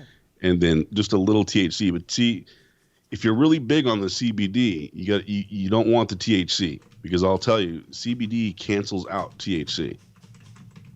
So they don't Does like it? each other, to tell you the truth. Interesting. So if you've either got to be all in on the CBD or all in on the THC, or if you like a little bit of both, whatever. But CBD naturally cancels out THC, and there have been studies done and on viruses and such that CBD by itself is extremely antiviral, but when you Yes. add THC into the mix, it's not it's not as potent as Oh, if okay. the CBD was by itself. THC hurts the CBD's effect to cancel out viruses. Interesting. So you really want as pure as CBD as you can. Goon says in So the chat, Mars, are you familiar with Muria, Puama, and Catuaba, Amazonian plant extracts which support joint pains, stress, and even little Peter? I actually do. I actually do. I that's the first time I've ever heard those. So no, I'm not familiar with that at all. Yeah, the Amazon has some of the craziest plants on the planet. And Oh, I'm it's sure. such I'm sure. amazing fucking therapeutic abilities and just the craziest things that you can find in the Amazon. But obviously, they want to keep things quiet. Yeah, and I mean there's all sorts of different plant species and everything that used to be here that's not here anymore, and different things that we've lost over. We knew where they were. We have no idea where they are now. They're just lost in time. I think it was in what is it, Pumapunku up near Lake Titicaca. Yep. Pumapunku. They used to have an extremely. I guess it doesn't exist anymore. But the elders like talk about this plant, this magical fucking plant that they had to like ascend the mountain to get this, and it only grew in a certain part of the mountains of Pumapunku surrounding it. And this plant like does not exist anymore. But apparently, this plant was like the all healing fucking plant that could heal anything. So I mean, and that some of that shit really it's still out there. In parts of the Amazon, places we haven't even explored yet. You know what I'm saying? Because there are those places out there in the world that we haven't even touched yet. Believe it or not, parts of Guinea and New Guinea and shit like that. Like But and some of the Amazon. there's also cures that have been used for thousands of years, which modern allopathic medicine just scoffs at and just ignores and dismisses. Like, oh well, that's just natives fucking in their own beliefs and stuff. They don't know actual science and stuff. Yeah, yeah. Like oh, what was it? Well, DMT, for example, and for example, okay, so the whole idea back in the Old Testament about the Hebrews finding manna on the ground in the morning. Um, well, that was supposedly these mushrooms, these magic mushrooms that would cause hallucinations to allow them to connect with the spirits and stuff, and would actually be therapeutic and healing. Ayahuasca, same thing. What are we having now? We're having government groups, state study groups, state MDMA, DMT, and other these refined substances are extremely good for treating people with PTSD and decreasing the symptoms and basically curing them. So these things that have been dismissed in the past as being, oh, just hard drugs, oh, just all these like psychos do it and stuff, has been sort of been reanalyzed as to having its actual therapeutic needs. And these are substances that are based off a natural plant, you know? Yeah, yeah. And, there definitely is that kind of shit out there, man. To what extent, I don't know. I don't really dive into that kind of stuff. But, man, CBD is really, it really helps you out. It really does. And I have a lot of PTSD just from over the years, the things that I've seen, the things I've done. And, with all the homicides and shit that I've dealt with, it's just, I have a lot of PTSD that just never goes away. And I have nightmares every night, man. It's some of the shit that I've seen over the years, man, that just it'll probably never go away, unfortunately. And it just comes with the job, I guess, comes with the territory. But CBD really does help. Should also come with a fucking plan, a health plan that, allows you to treat that, because fuck. Yeah, I mean, they offer, counseling and shit like that, but I've never done anything like that. Like I'm pretty strong mentally. I can handle a lot. So, but just the stress and the CBD really has helped me a lot, man. And tincture, vaping it, flower, capsules, all of it. All of it. But I take it pretty much all day long. Really? If I'm not doing tincture, tincture I usually do at nighttime, and I'll supplement it during the day with capsules. Probably 420 milligram capsules during the day. Yeah. I'll have to consult with you and just get more knowledge, because again, I'm ignorant on the CBD and stuff. But I think it would really help my dad. So I think it would too. And I don't want to get on the do you care about talking about the virus shit on here, or do you not? Is it not something you want to talk about? Call it the coof. Call it the coof. Okay.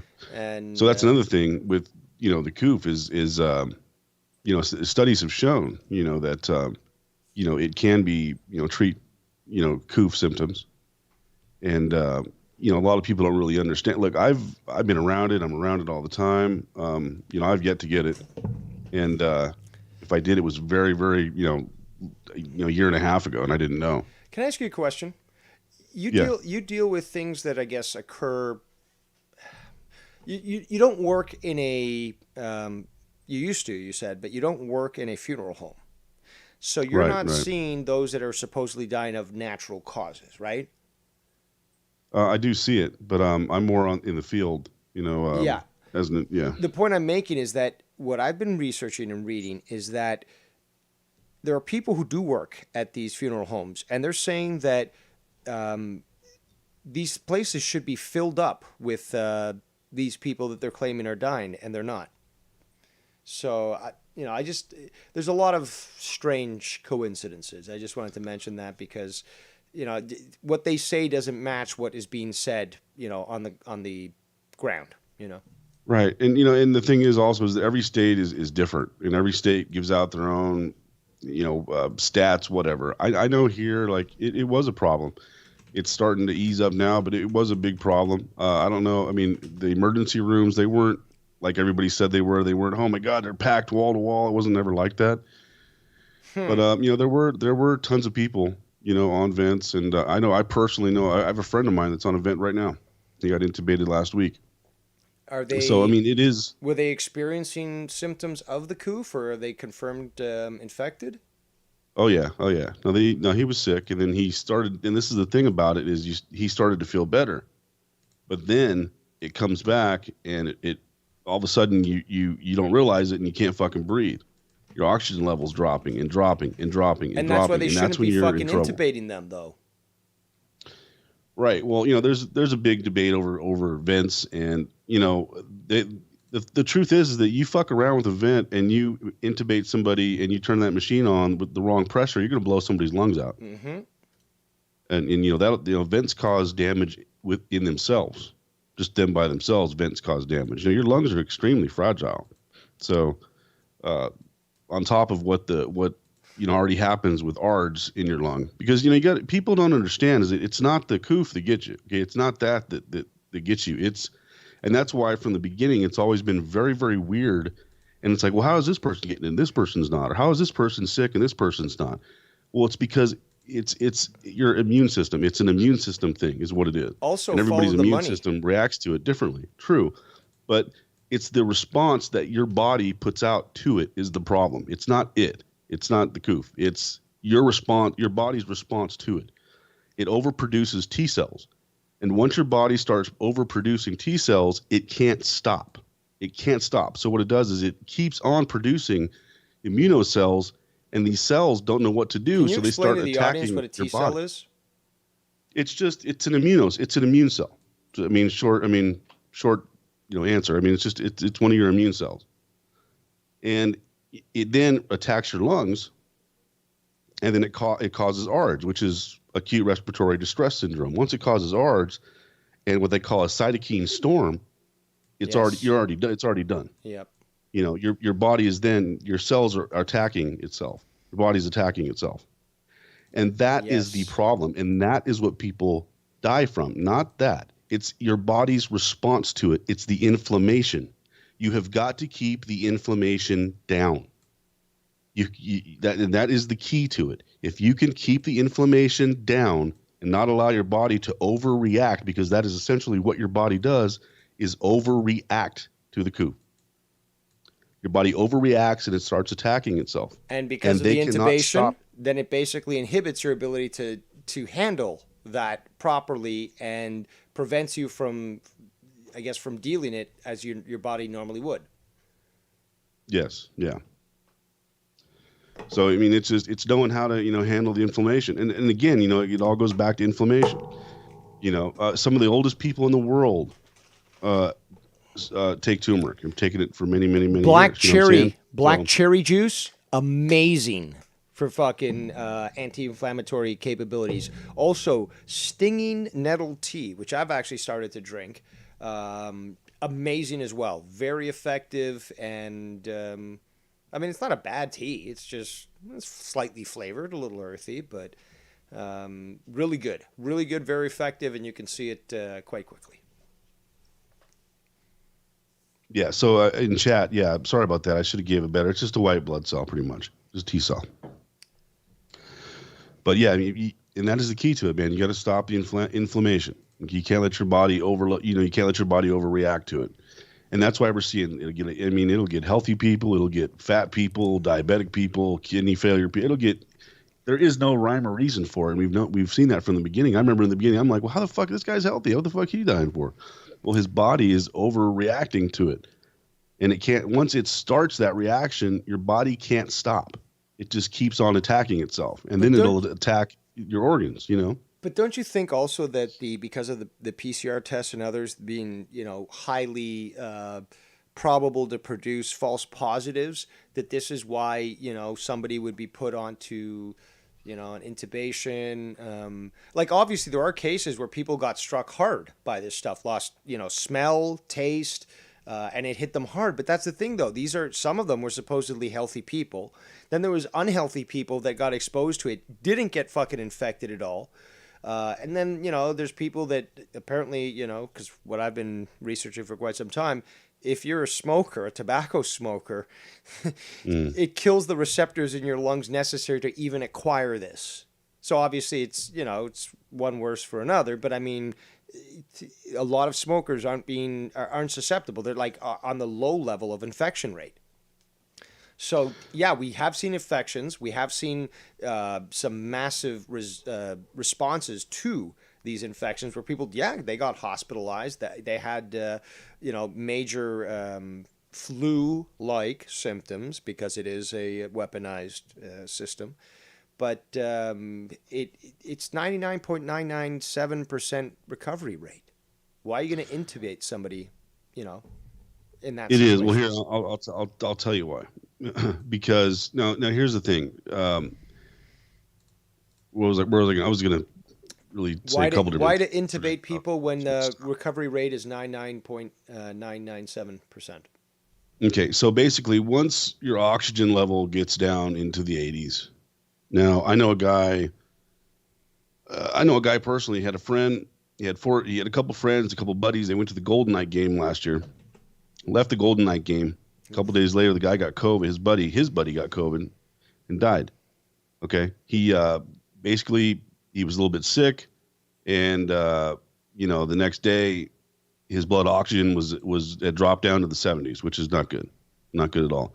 The problem is most people don't walk around with a pulse oximeter. Okay, most people don't have a pulse oximeter. I'd be surprised if half the people in this chat even knew what a pulse oximeter was. I don't. Okay, it measures your blood oxygen level. Well, that makes sense. It's pulse oximeter, oxygen, Right. meter. Right. Yeah. So Far from being so smart there, right, Dave? right. So well, either way, it doesn't matter. But most people don't have these. Most people don't. I do. I have several, and I check my blood oxygen all the time. But the problem Does it require is blood, some sort of no. No, you know what it is? It's those little things that you see in the hospital that you put on your finger, on your index finger. Does it cut the skin or does it just? No. It's just a little clamp, and it clamps down on. Oh, onto that your really? finger. It can detect that from. Wow. Oh yeah, your blood oxygen, your heart rate, everything. Yeah. Wow, the future is amazing. You can get them on Amazon for like fucking $20. They're not expensive. Okay. But the problem is that you're sitting around, you're like, oh man, I'm kind of sick, or maybe I'm getting a little bit better. Next thing you know, while you're resting, you can't fucking breathe. You can't fucking breathe. At that point, you're already into the ARDS state. You're already in acute respiratory distress mode, and you're fucked. The only thing oxygen in your nose, like just a regular oxygen machine or oxygen level on 2, 3, 4, 5, 6, it's not going to do anything. Oof. It is not going to do a goddamn thing for you. You need to be intubated because that's the only hope. That really is the only hope. Your oxygen levels drop so fucking much that it's not going to matter either way. Question: could you not be put into a pressure room and have the pressure change and have it full oxygen? Could that not, as opposed to being intubated, would that not be a possibility to get the body to be able to respond again? No, I mean at that point I think you need forced air. But, you need forced air. But if you're in a vacuum chamber where you can adjust, that sort of thing, and you're forcing a stronger pressure, then it's forcing that in, I guess, wouldn't it? I mean, no, I don't think so. Crazy? Yeah, I think you need more of like a CPAP machine, like like a CPAP, what is it called, a sleep apnea machine. You need some sort of seal or something that's giving you forced oxygen. Not just laying, because it's going to be very tough, very difficult to breathe by yourself at that point. I mean, you're going to be pretty shitty, man. Pretty assed out. So you're going to need something to breathe for you. And so that's the problem is, by the time that you realize you're fucked, there's no other choice that they have other than to intubate you, and hopefully they get the pressure right in your lungs and they don't blow your fucking lungs out, and hopefully they can breathe for you for a little while till you can. I mean, you're at that point, it's either fucking you're at their mercy, because you're going to sit there and die anyway, so you might as well hit the hospital and hope for the best, at that point. Which is why we do encourage to get the right vitamins and nutrients to avoid that sort of situation. Yeah, if you don't want to take the old Jabberino, just make sure you're all vitamined up. Make sure you're taking that vitamin D. Very, very important. At this point, I want to vitamin catch D. it. I want to get whatever weaponized versions out there right now, and just like gain that natural immunity. And it is this coof is doing exactly what it was designed to do. It's designed to completely take you over with the viral load, and I mean massive viral loads, man. Yes. Massive viral loads, and it literally sends your body into fucking shock. Yes. And that's what it does, because your body cannot deal with the amount of viral load. And that it has, and that's when you have problems. And if you're lucky to survive, then your body now becomes, it's, what is it, ADE? Do you, did you hear about What? that? Okay. No, I don't Uh, think so. okay, hold on. It stands for antibody dependent enhancement. So this is why there's boosters. This is why they're saying boosters are going to be necessary, because being exposed to this mRNA crap is going to create this ADE in the body, antibody dependent enhancement, and it's going to then require for the body to continually get these booster shots.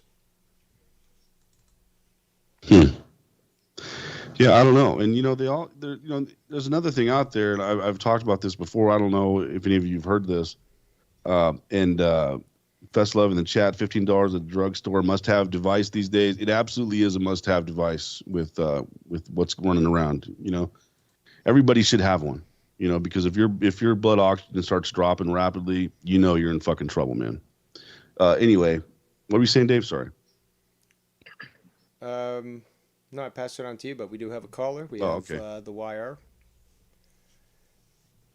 All right, so I'm getting massive anxiety listening to y'all. I took the thing, as y'all know. One or two. And now you just, huh? One or two. Oh, both of them. Okay, Both of them. and did you ever do the magnet test? Because I know you were always freaking out, but did you ever do it? No, I didn't. I mean, you should have. I think I did, but I used a refrigerator magnet. And it didn't work? So I didn't use like a scientific magnet. No, I didn't stick Okay. on my arm.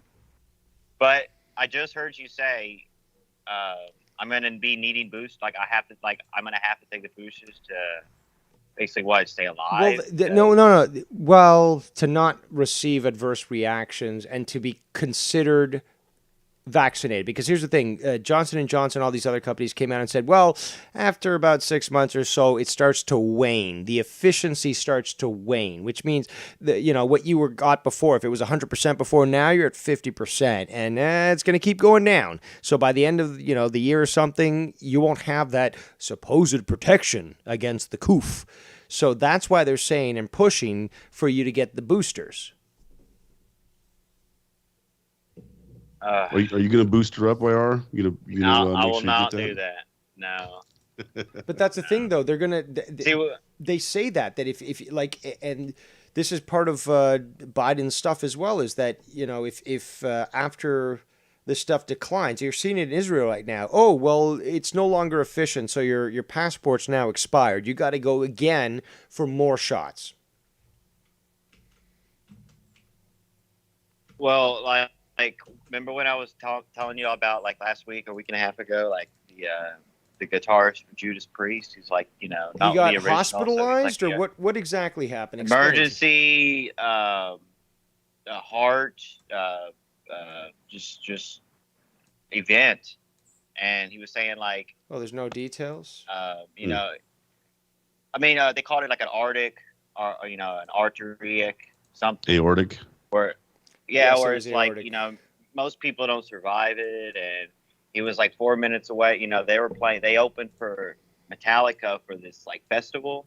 So they're playing a shorter set list. And he was saying, the set list would have been the regular, hour and a half, 2 hour set list. He would have been dead because, the timing and he was having this event, Yeah, but have you confirmed that he got the jab or what?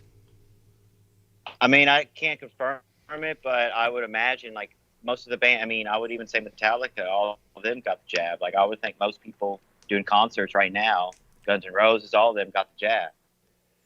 Hey, you know what I mean? Mars, like are you looking at the stream? They're really... Yeah, I'm looking at it. Yep. Yeah. I would assume. Looks like Cthulhu's in it. And this is just one analysis. The Japanese halted inoculations. Why? Because they started to find all this different foreign material in the doses that were being planned to be put out.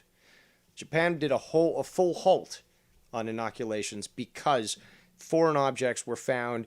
Some were silvery, some were, dark black but metallic, and there was I think there was a pink one. And now there's this. But well, the horse paste, as they call it. I don't want to say the full name. The horse paste basically kills, and it's a dewormer. Okay, so parasites, and this is why what we were talking about was so important with vitamins and stuff. Is parasites reside in our bodies, and unfortunately, with the lack of gut support of health that we have, these parasites are allowed to sort of thrive in our systems. That's why this horse paste is so efficient. And what we've seen is that the horse paste has been very effective in quelling any sort of supposed Delta variants and stuff. And it makes you wonder, since it works on worms and parasites. Well, then what are we looking at here? That's a pretty crazy photo there, Dave. That's looks like a fucking spider. Yeah. Oh yeah. I see that. And there are therapies. I don't know if you heard about the Merck pill they just came out with, Yes. or Merck's coming out with. That's also going to be affected.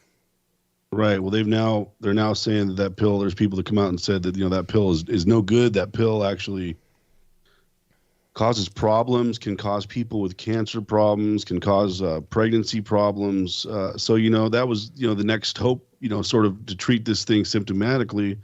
But it's not looking like that's going to be the case right now. But the one thing I'm really surprised, excuse me, the one thing I'm really surprised about during this whole process is what they gave President Trump at the hospital. And it's been ever since then. It's been offered. I know. Regeneron, which is monoclonal infusion therapy, and it's available to everybody. It's certainly available here. I can walk into the ER. It's an actual, in the traditional sense, well, it's a vaccine. It has a not dead really. virus. It's like convalescent plasma, but just they just multiply it in a fucking lab. But I'll pass. HCQ either way, has a better fucking rate than that. Well, yeah, but either way, why aren't they talking about the monoclonal infusion therapy? Why aren't they talking about Regeneron? I've always thought that was weird. Trump used it, and Trump is bad orange man, so we can't talk about what he pushed forward because that would actually prove us all wrong. But I will tell you, I've known people that have had the monoclonal infusion, and literally they were sick with COVID one day. They go in, the infusion itself takes about an hour or two. They have to, monitor you. It's a very short process. You go in, you get the infusion, and you leave. Yeah, well, I guess, I think it's pretty short, yeah. I mean, it could take all fucking day. Compared to how long does a blood transfusion last? Oh, that's like inpatient type of shit, man. Yeah, that's a big deal. I'm clueless. I try to stay healthy so I don't even have to involve myself with the hospital. Yeah, but the thing is, man, it's like I've known people that have had COVID, or I'm sorry, I already fucked up, COOF, and they go in, they get this, and they come out the next day, and they feel great. Just like Trump did. Remember, he was sick, and then all of a sudden he goes in the hospital, he comes out a day later, and he's like, oh, fuck, man, I feel great. I kind of think that was just for the fucking cameras, to be honest. But no, Dave, I'm telling you it's not, because I know people that have had it done, man. No, I just don't think that I think Trump was just playing along with this whole crap about, like, oh, I'm sick, Well, either way, I know people that have been sick with the COOF, and literally sick, dude, like sick. They go in a day or two later, they're like, oh, man, I feel fine. No, I don't doubt that at all. It's gone. So, I don't know, whatever you want to call it, but it is there too. But, they don't talk about Regeneron. And I've never understood why they don't talk about that monoclonal infusion therapy. Well, because again, that is an option as well. Man bad. He's not allowed to actually point people towards a possible solution. Yeah. I mean, they want to push the jab, I guess, they want more people to get the jab. I don't know. It's just one thing I've always thought was weird because it's so, it's not approved by anything. It's still not approved by FDA or anything, but it is. Hold on. Which Regeneron? Yeah, the Regeneron. Are you sure? Well, it's called. They're calling it monoclonal infusion therapy, but it is Regeneron. It's the same thing. It's convalescent plasma that is that's been that's been cooked in a lab. So they make more antibodies and they just pump them into you. I would believe that the FDA did approve it, but maybe I'm wrong. It seems very unlikely that, to me, that Trump would be allowed to even take this or even to publish. If it was fake or not, whatever. But the bottom line is that if he's using that name, he's putting himself to that name. Obviously, it was scoffed at, but the efficacy is proven. And I'm looking for a graphic right now that actually shows all the different effectiveness when it comes to all these different treatments. So, if you guys will bear with me here, you guys can continue to talk. But there's a lot of natural supplements that are available that will actually be even more effective than hydroxychloroquine. Yeah, I have never even heard of anyone receiving hydroxychloroquine. It's been approved for more than 50 years, dude. I think it's like 70 years or something. Yeah, I mean, I know people that have gotten remdesivir personally. Really? Yeah, but no ivermectin, no. And how's that worked out for them? Like, were they sick? I mean, I guess it and worked then out they okay. got the They're shot, alive. or did they just get the shot to prevent it? Well, they were sick in the hospital. I've known several people that have been sick on vents, dude. I've known. No, but what I'm wondering is, okay, so someone comes down with the coof, right? Or like, do they go to the hospital and get this injection, or do they say, I'm going to be proactive, get the jab, and not get the coof? What have you? Well, that's the problem. Well, that's the problem. I don't know. Most people wait until it's too late, and then once you have it, you wish you had gotten the jab.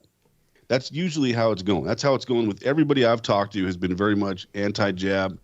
They get this shit and they're like, this is the worst fucking thing I've ever had in my life. And I don't ever want to fucking deal with it. And they would rather fucking get an experimental jab because they thought that experience was bad?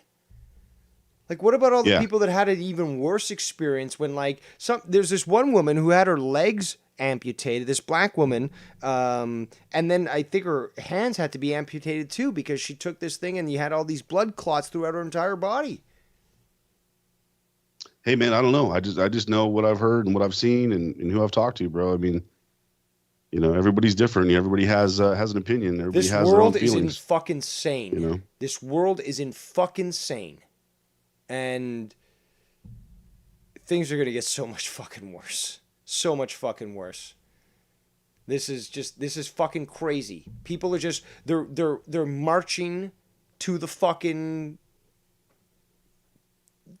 concentration camps and skipping while they do it, laughing and singing.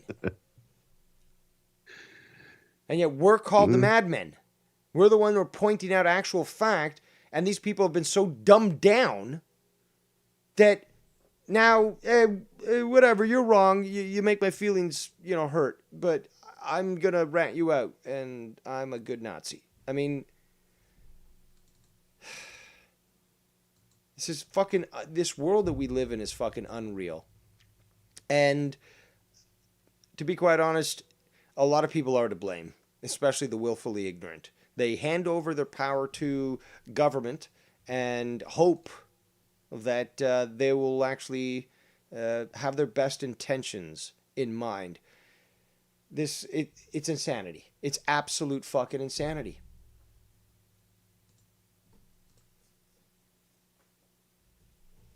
Total craziness, Dave. Yeah, that's why I don't even like, I don't even bring it up usually anymore on my channel, but sorry if I said some words I shouldn't have. That's fine. That's perfectly fine. The fact is that, eventually they'll all come for us or the system will break down and they won't be able to. But I'm not holding my tongue anymore. And, I want to do things strategically so that my message can get across. But, I'm going to be revealing the truth, and especially with other channels out there that, platforms apart from YouTube that are coming out. Rumble apparently seems to be a good one. Apparently you can do live shows with interaction in the chat. BitChute, I believe. This information needs to get out. And, evil triumphs because good men do nothing. Yeah, you're right. And I wish there was a place, we could all talk about this freely, and not have to fucking, avoid this word and that word. No, we can't say that and this. And Well, I'm gonna have to I would start love that. doing I don't even fucking think you can.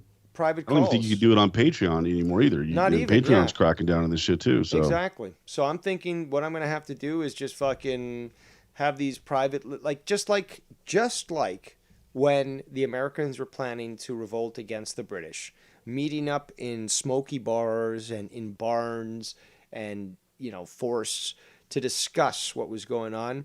Well, I'm gonna have to find some sort of strategy to discuss this with the people to get the information out there. And if it's not televised, well, like they always said, revolution won't be televised. But you got to fight against the dying of the light. That's me at least. I find it unfortunate that we see a lot of apathy from other fellow human beings that aren't willing to step up for what is right. But not everyone is made to fulfill that role. But it still will be called that. one way or the other, man, I still believe. I still believe something else is coming. I don't know what. I don't know what they've got in store. I don't know what's going to happen, but I do believe something else is coming. Something much bigger than this. Oh But yeah. what is it? I have no idea. There's I can't remember what it's called, but there's a system that apparently monitors the human subconscious, and it sort of places this information based on internet searches and stuff on the internet. And it's just like the Schumann resonance. You know how the Earth has its own vibration, Yeah. and sometimes it shoots up super high, and nobody knows why, or then it just goes super low. The same thing happens with the human consciousness, and this system is actually set up to sort of recognize that it's been running for I think 20 years or more, and it uses computational algorithms to figure this out, especially based on web searches. And it's also reflecting that there's a massive shift in consciousness on the planet. So and that's usually it's a precursor. And we saw this so many times with all these events. Like just before 9/11, that happened. There's this massive shot from like their system's like 100 to 0. So it went from 100 to 0. And that was indicative that something was about to happen. And then boom, it did. So it's very amazing to know that there is this sort of connection between all things that can be displayed. Yeah. And it's like, Connor tossed it in the chat, says, something's something's brewing, things feel really weird. I felt like that for a long time, man. Just you go out, people are different, man. It seems like everybody's different. We're all at each other's throats. Everybody's it's just We've been it's a real masked weird for close fucking to place, two man. years. We've been beaten down like farm animals. That's the reason why we're seeing Karens or anybody else just freak out and start to, do all these different things. It's, this is a psychological operation on the people. This is trying to break us, demoralize us. And I think I mentioned this last night. I don't know how many of you were listening last night, but I was driving down the highway. Uh, I was going to Arizona. I was coming back from Arizona. Driving down the highway, man, there's just like 5 or 6, big 18 wheelers with these military vehicles on them. These Humvee looking things, but they didn't look like the ones that we're familiar with, man. They were different color, like a bluish color. And I don't know, I may have been seeing things, man, but I could have sworn Chinese. I Could be could have sworn I Chinese. seen like a NATO emblem or something on one of them. I could be totally full of shit, but I could have sworn I seen something like that, man. Some United Nations shit or some It could NATO be the thing UN. on the. UN does have a lot of troops in the United States, and a lot of But I'm people thinking, have. why the fuck?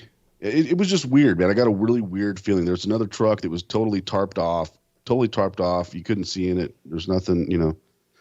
But it was just very strange, bro. I got a very bad vibe. I got a really weird vibe from it. Bad, weird, whatever. It just didn't feel right to me. I'm like, why the fuck are they?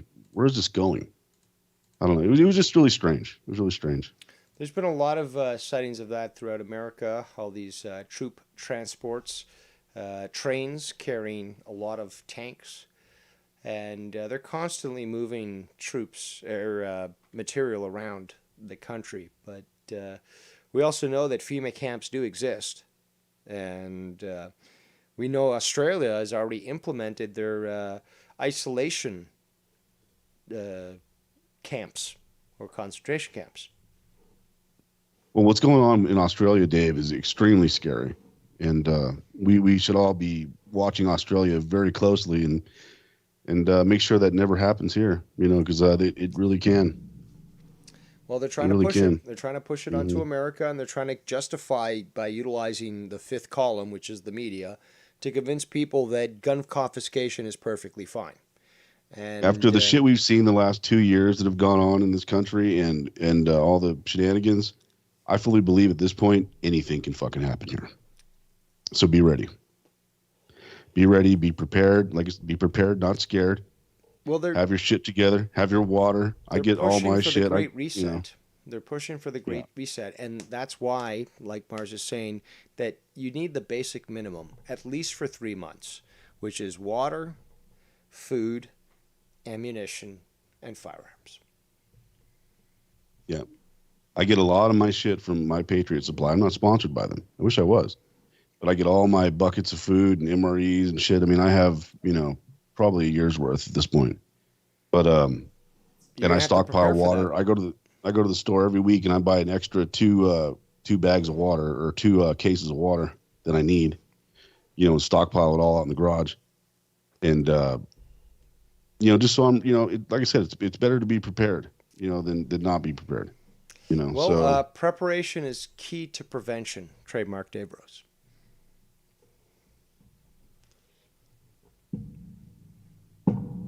No.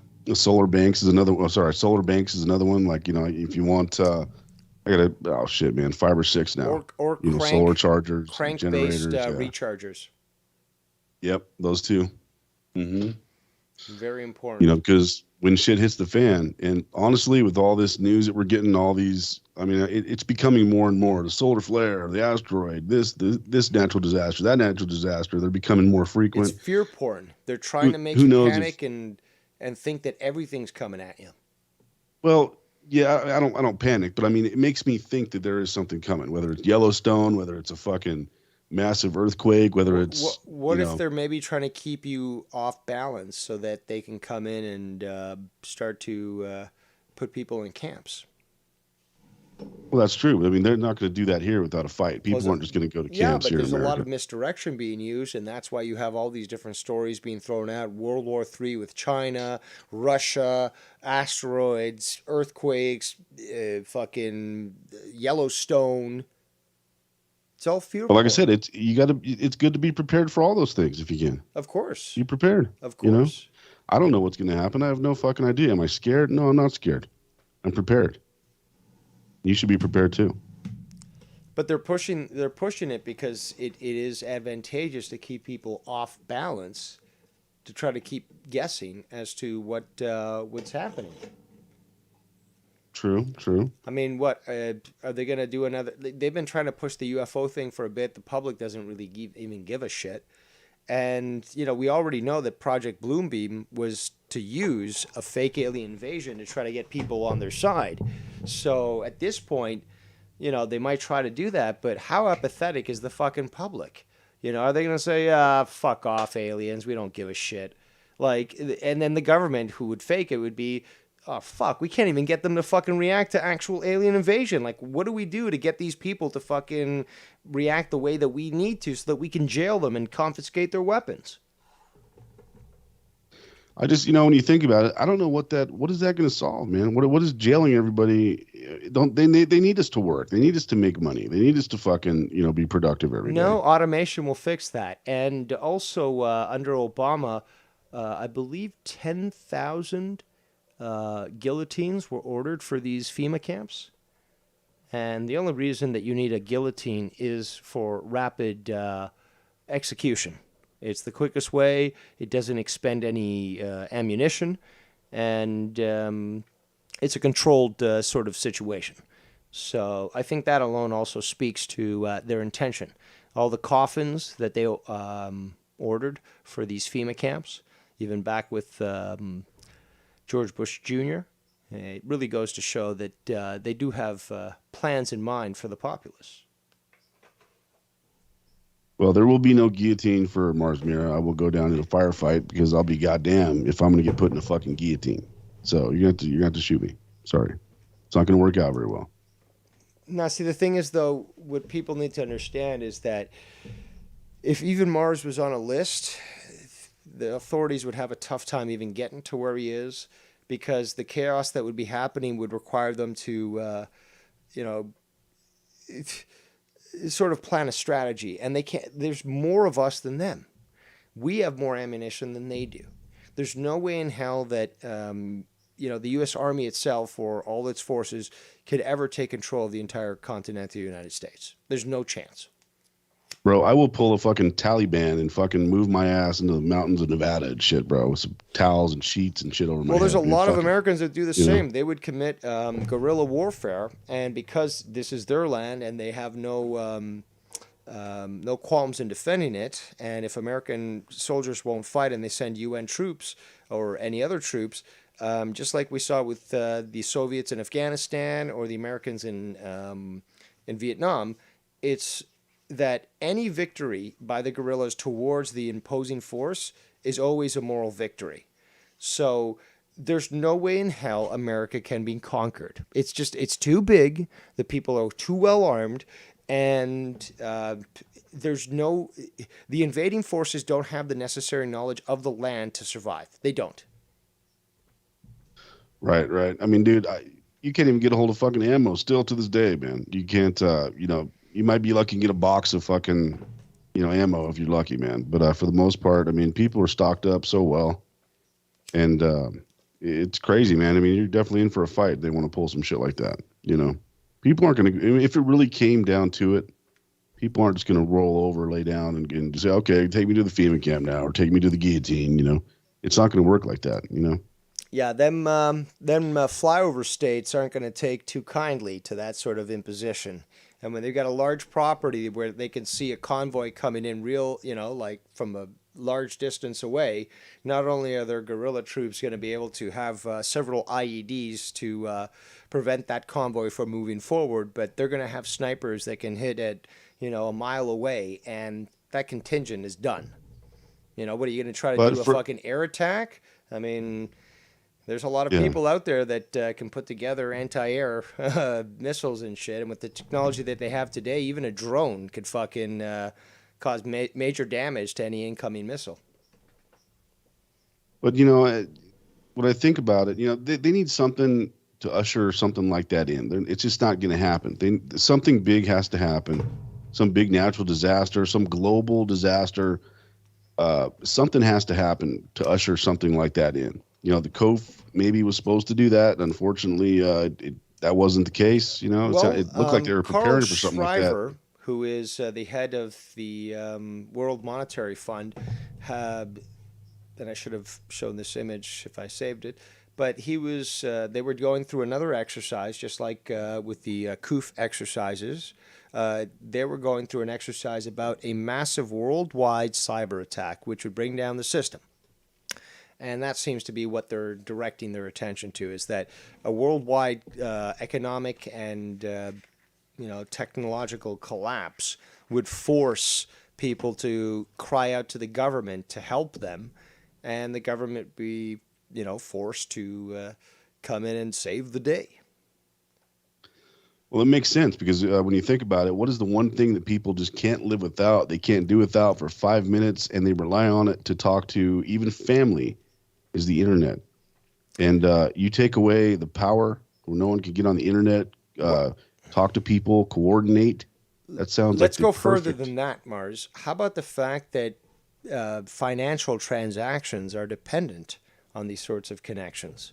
So if the system goes down, how can you verify what you have in the bank if you don't have hard metals to back up your wealth? Then a simple EMP over North America wipes out your entire fucking savings. And then what? Some sort of cyber attack, blame it on the solar storm, something like that. They're really pushing that solar storm shit. Well, this is one scenario. Cyber attack over North America. potential EMP, economic ruin, and then, well, they've got scapegoats. They could either start war with North Korea, which would then devolve into a regional war there, and potentially global, or it could be China that they blame for conducting this, and then start war there. Because again, at that point, with economic ruin, how do you stimulate an economy? With war.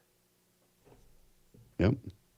And then that would make them the savior. It's like, Mm-hmm. look, we came to your defense. They attacked our infrastructure, destroyed your wealth, but now the government, is now going to fight for you, and we're going to, conscript you and stuff and send you over there, but we're going to fight against those that took all your money. Yep. Yeah, I mean, the possibilities are really endless, man, to what could possibly happen, like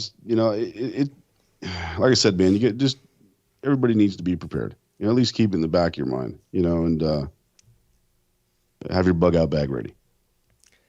Yeah, and just learn some skills, A loon call can go a long way. It'll definitely get you some views, man. Yeah. But if no, nothing else, you raise a great point, is that being prepared, and I don't see myself as a prepper. I never considered myself one. I don't like the label. But I became very aware of this in, I think it was the early 90s. I can't remember. Okay, so it got so bad. Oh, no, I think it was 2003, where there was an ice storm where it cut power to a lot of Canada. And, it made me realize that being so dependent on the system required the need to research skills on how to survive these sorts of things. And basically, like 4 or 5 years prior, the snow got so bad in Toronto where the mayor, who got ridiculed for it, had, called in the military. They had like military trucks and like light armored vehicles and shit. And, he got ridiculed for this, but we got like 1.5 meters of snow. So that's like, 5 feet or something in a matter of 2 days. And it was later found out that because he called the military, they were able to get to places where, normal, first responders couldn't get to. And they saved a lot of lives, and, just went to show that, yeah, it was that bad.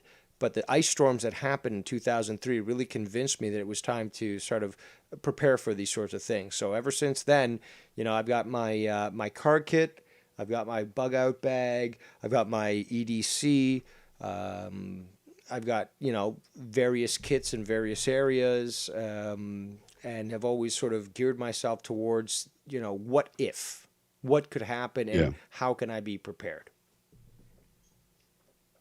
Real quick in chat there, Derek Hand says, one world government, that's the end game, people. And isn't it funny? I don't know if you know this, but the other day, well, it might have been like a week ago now, but the new governor of New York, I don't even know her fucking name, but she's up there spewing her bullshit, and she happens to blurt out live on live TV about New World Order.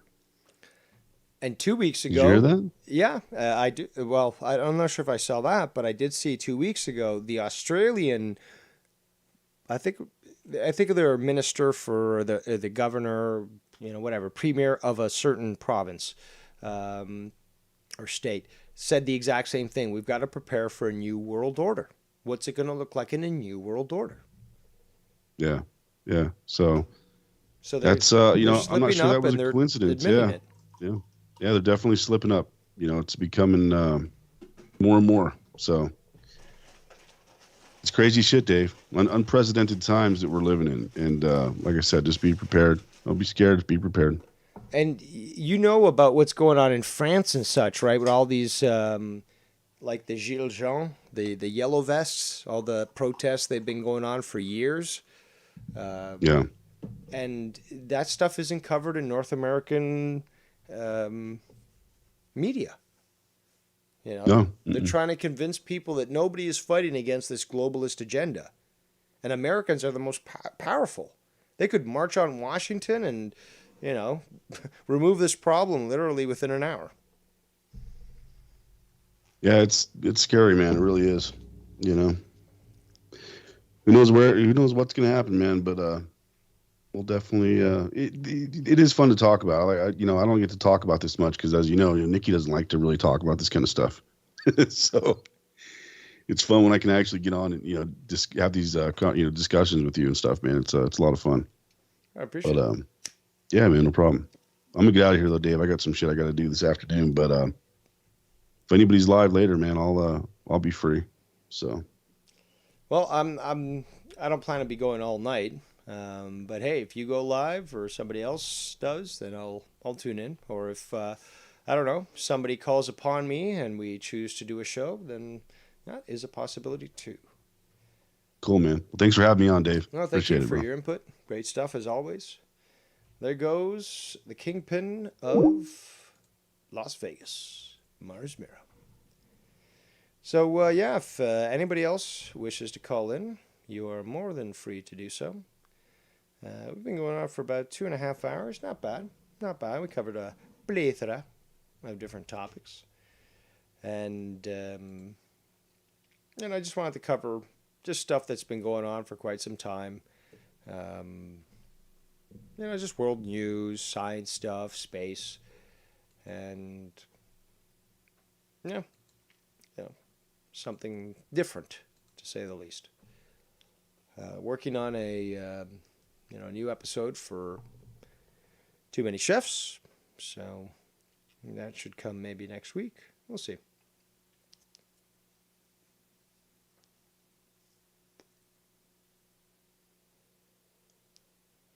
And I think I'm gonna get back into some Kerbals because I do like that. Very fun. Maybe I'll do a satellite. It's not a satellite. I keep saying that. Although, according to the Greek terms, it is in fact correct. But an asteroid intercept in Kerbal, which we haven't done yet, and that could be fun. You can technically do any of the. Actually, no. You can do impact and you can do push, but you can't do gravitational assist. Derek Hance in the chat says, it's done by design, Mars, just like how literally every single news anchor across the country uttered the words, a threat to our democracy, during the gun laws debate. Yes, that was pathetic. Absolutely fucking pathetic. Connor says, fun stream, Dave. I like all these harder topics. Really did enjoy your thoughts on it all and chat. Clever people here. Well, I appreciate you guys joining us. And I do like to talk these sorts of things. This is what I've always liked to discuss. And now that a weight has been lifted off my shoulders, I can continue to do what I was always interested in the first place. So, phone lines or Skype lines will remain open for the next couple of minutes if anyone wants to call in. And after which, we shall terminate the transmission. And I shall allow you to enjoy a beautiful, no, today's not Saturday, Friday night. I was going to say Saturday. But, maybe there'll be something else tonight. Who knows? Somebody might get bored, might call me upon their show, or who knows? I think, I had a little bit tonight. Hopefully, I made your workday go a little bit better, a little bit faster, a lot less to, ponder, contemplate. But yeah, I do appreciate all those that did join us here today. And let's see, let's go back to the chat for one last time.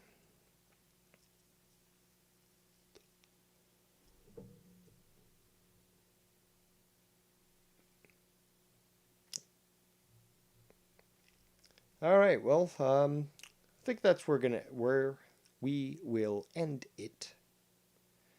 But like I said, I appreciate you spending your time with us here today. I am Devious Dave Rose, and I'll see you next time.